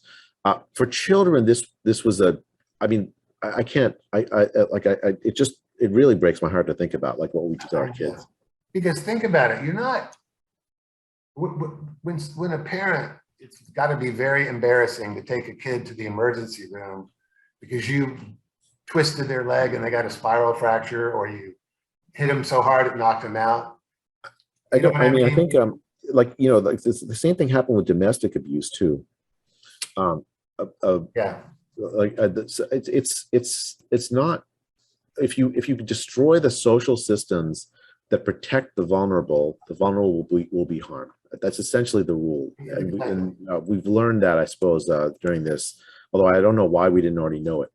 And when you have financial problems like losing your job and everybody's at home looking at each other's face all day, that's when you get abuse of other people in the house.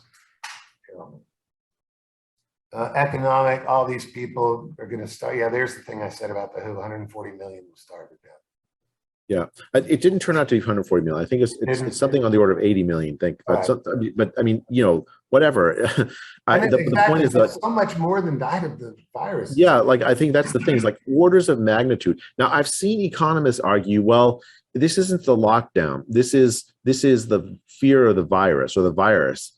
I believe that's nonsense. It's a policy decision whether to lock down or not. There were alternative policies available. The question whether this would have happened because of the virus is the wrong one. The right question is, what were there other alternative policies that could have avoided this? And the answer is yes. And let me put this so like doing nothing. I hate to say it that way, but doing nothing is better. We didn't need to do nothing. We could have protected the vulnerable. I mean, protecting the vulnerable is better than doing nothing. But I'm just saying, think about it for a second. In 2017, 2018, right? 79,400 people died of the flu. And we Yeah. didn't lock them down. We didn't test asymptomatic people. We didn't do any of that stuff. And it sort of went by everybody. Sure, a lot of people died from it. They got sick. They were treated in the hallway of the hospital. But they didn't cause all these deaths that were as a consequence of the policies, because they really didn't have a policy. They didn't close Rita, schools either. if you go back to 2000, right? So we basically like globalized economy. And what that means is in poor countries is the economies of many poor countries reorganize themselves to fit into the global economy. And it had an enormously beneficial effect. 1 billion people were lifted out of poverty over the last 20 years. Look at Cambodia or something. It's a completely different place. Last time I visited, there was the mid 90s. From my understanding, it's like modernized compared. I mean, and it's a huge boon to human well-being. Overnight, we snapped our fingers and said, no, we're going to break those promises. And all of those economic ties that led to the lifting of 1 billion people out of poverty were broken overnight. And so you had 100 million people thrown into dire poverty, less than $2 a day of income, with the snap of a finger, basically saying, all those promises we made to you about your economy is going to benefit because you'll be part of the global economy. Well, that's all gone because we're scared. And so it's not surprising that you see this like mass suffering on an unimaginable scale, because you can't just pretend like have the economy stop from one major part of the world and not have an effect on the poorer parts of the world. We're too interconnected, and we forgot that. Especially now, like you say, nowadays we're so interconnected. You know, they say something about the U.S. economy sneezes and somebody gets a cold on the other side of the world. Yeah, this was a lot more than a sneeze. This was a disaster. Yeah, I mean, this is really. I mean, truly. Just can't believe they couldn't see this coming or whatever. I don't know. Now let me just show this real quick. This came out of Oxford, and this shows that the lockdowns, just in and of themselves, not of the consequences, the fatality rate is higher in the countries that lock down longer. Yeah. The fatality rate is higher. This is from Oxford University now. And again, that goes back to what I was saying about just in and of themselves, the lockdowns killed. That's why I'm surprised that the Johns Hopkins study hasn't even 0.2% or whatever it was. I mean, it's just a pretty small number. I think that they're looking at COVID deaths, right? So they're not looking at all-cause mortality. They're not looking at some of the other collateral harms. In fact, they say that explicitly. Yeah. Anyway, the things were horrible. Now here's the slide I wanted to show you, and this will be real close to the end of lockdowns because I like to end on things like this. Let's see. Yeah, this is before the next topic. So let's let this be the last slide. Is that okay? Okay. Here's what I was talking about in Wuhan. It makes no sense, even if you believe lockdowns are effective, to have the whole city playing in a swimming pool together with entertainment and a singer and a comedian here, because the lockdowns don't cure the disease, like we've talked about it 10 times. Is all they do is, if you think they work, which they don't, delay some of the spread, correct? Yeah. But I mean, how could China justify something like this? I tell you, this is a month after the lockdowns in Wuhan. Well, I mean, this is essentially bragging. Like, well, look, we solved the problem. Exactly, but this would cause the problem to occur again instantly. I mean, if they solved it, not if they got to zero. But you can't get to zero with a lockdown. It doesn't work that way, right? You and I know that, right? But they might have thought that they had solved it. Yeah, I see what you mean. Yeah. So it wasn't really necessarily it was a little bit dumb, but it wasn't as dumb as I'm making it out to be. And it wasn't. Well, I mean, like if really let's say you're a true believer, you think lockdowns work. Look, the disease isn't here. I would get messages from friends in Australia whenever I go on TV and talk about Australia. Say, well, why are you talking about we're living a normal life now, right? Between the lockdowns, they were lived a normal life because they thought they'd conquered the disease over and over and over again. They thought they'd conquered the disease. Right. No. Yeah, exactly. And here's the other thing that bothers me. You know, Florida has done this a little differently than other places, and I'm from Florida, and I'm happy the way it's going in Florida. But every once in a while, Florida will have a little blip, like things are known to happen in a pandemic. You know, it ebbs and flows. Really doesn't have anything to do with these non-pharmaceutical things. I think the virus just sweeps through the population normally.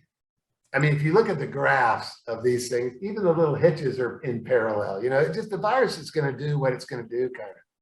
Yeah, But I think say, oh, look at Florida. Florida looks horrible now. The cases are way up. You're wrong. That Florida's doing exactly the wrong thing. And I'm going, just wait 2 weeks. I mean, Lord. I mean, the thing is like if there's an illusion of control that we have over the virus. I mean, I think we may, if we have a draconian enough lockdown, alter its course to a minor extent. But it will not. It's not a permanent alteration of the course. The virus has its path. It's a regional and seasonal virus. Right. The best I think we can possibly expect is to protect the vulnerable. Like when there's a massive wave. Yes. With I think the vaccines actually. I'm sure we'll talk about this next time, Reid. But I think the vaccines can play a really important role in protecting the vulnerable because they protect against severe disease.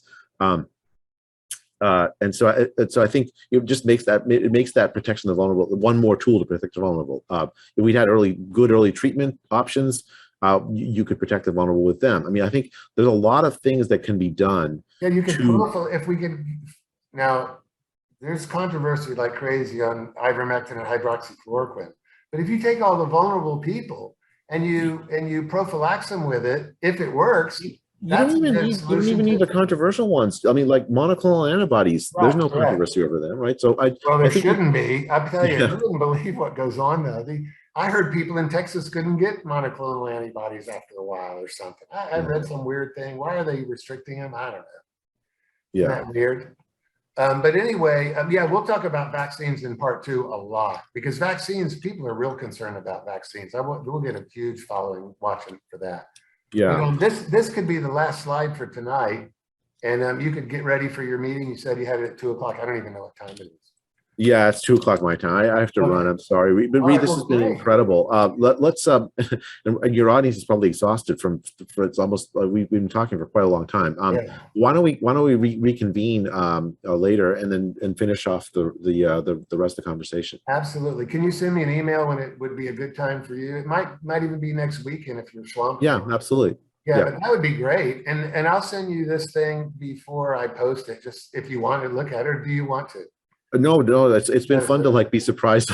Okay, great. Well, let's be surprised again. You'll notice, like Reid, I think we've been thinking along the same lines for much of the time. Obviously, yes. Yeah.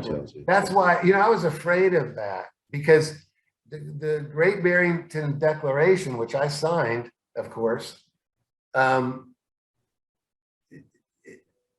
agree with it so much, it's unbelievable. So I knew we weren't going to disagree too much.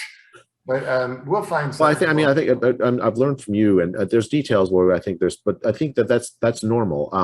The fundamental question is philosophy here, right? So like the idea of a lockdown to get down to zero versus getting down to zero doesn't make sense in my mind. You never can get down to zero on something like this any more than you can eliminate, maybe even more so because it's in animals. Of the regular cold. Can you get to zero on the cold? I don't think so. Yeah. All right, Reid. Well, I'll be in touch with you, and we'll schedule the next time. Great. Can't wait. And thank you very much. Thank you. Thank you for the opportunity to talk with you. Yeah, same here. I enjoyed it very much, and I can't wait till next weekend. All right. Bye now. Thanks, Dave. Bye-bye. So that was Dr. Jay Bhattacharya, a brilliant, modest, really a wonderful person. And so please share this one when we finally post it, and tune in next week for the part about the vaccines mostly. Also, Jay and I have talked about doing a live presentation from Stanford where we're both in the same room, and we figure out a way, I know this can be done, of having people send us questions live. And we'd like to answer questions for people and help them as much as we can. So we'll probably do that when I get back to California in a month and a half or so. But look out for part 2 of Dr. Bhattacharya. What a great person, and we'll see you down the road. Thanks for tuning in. Bye-bye.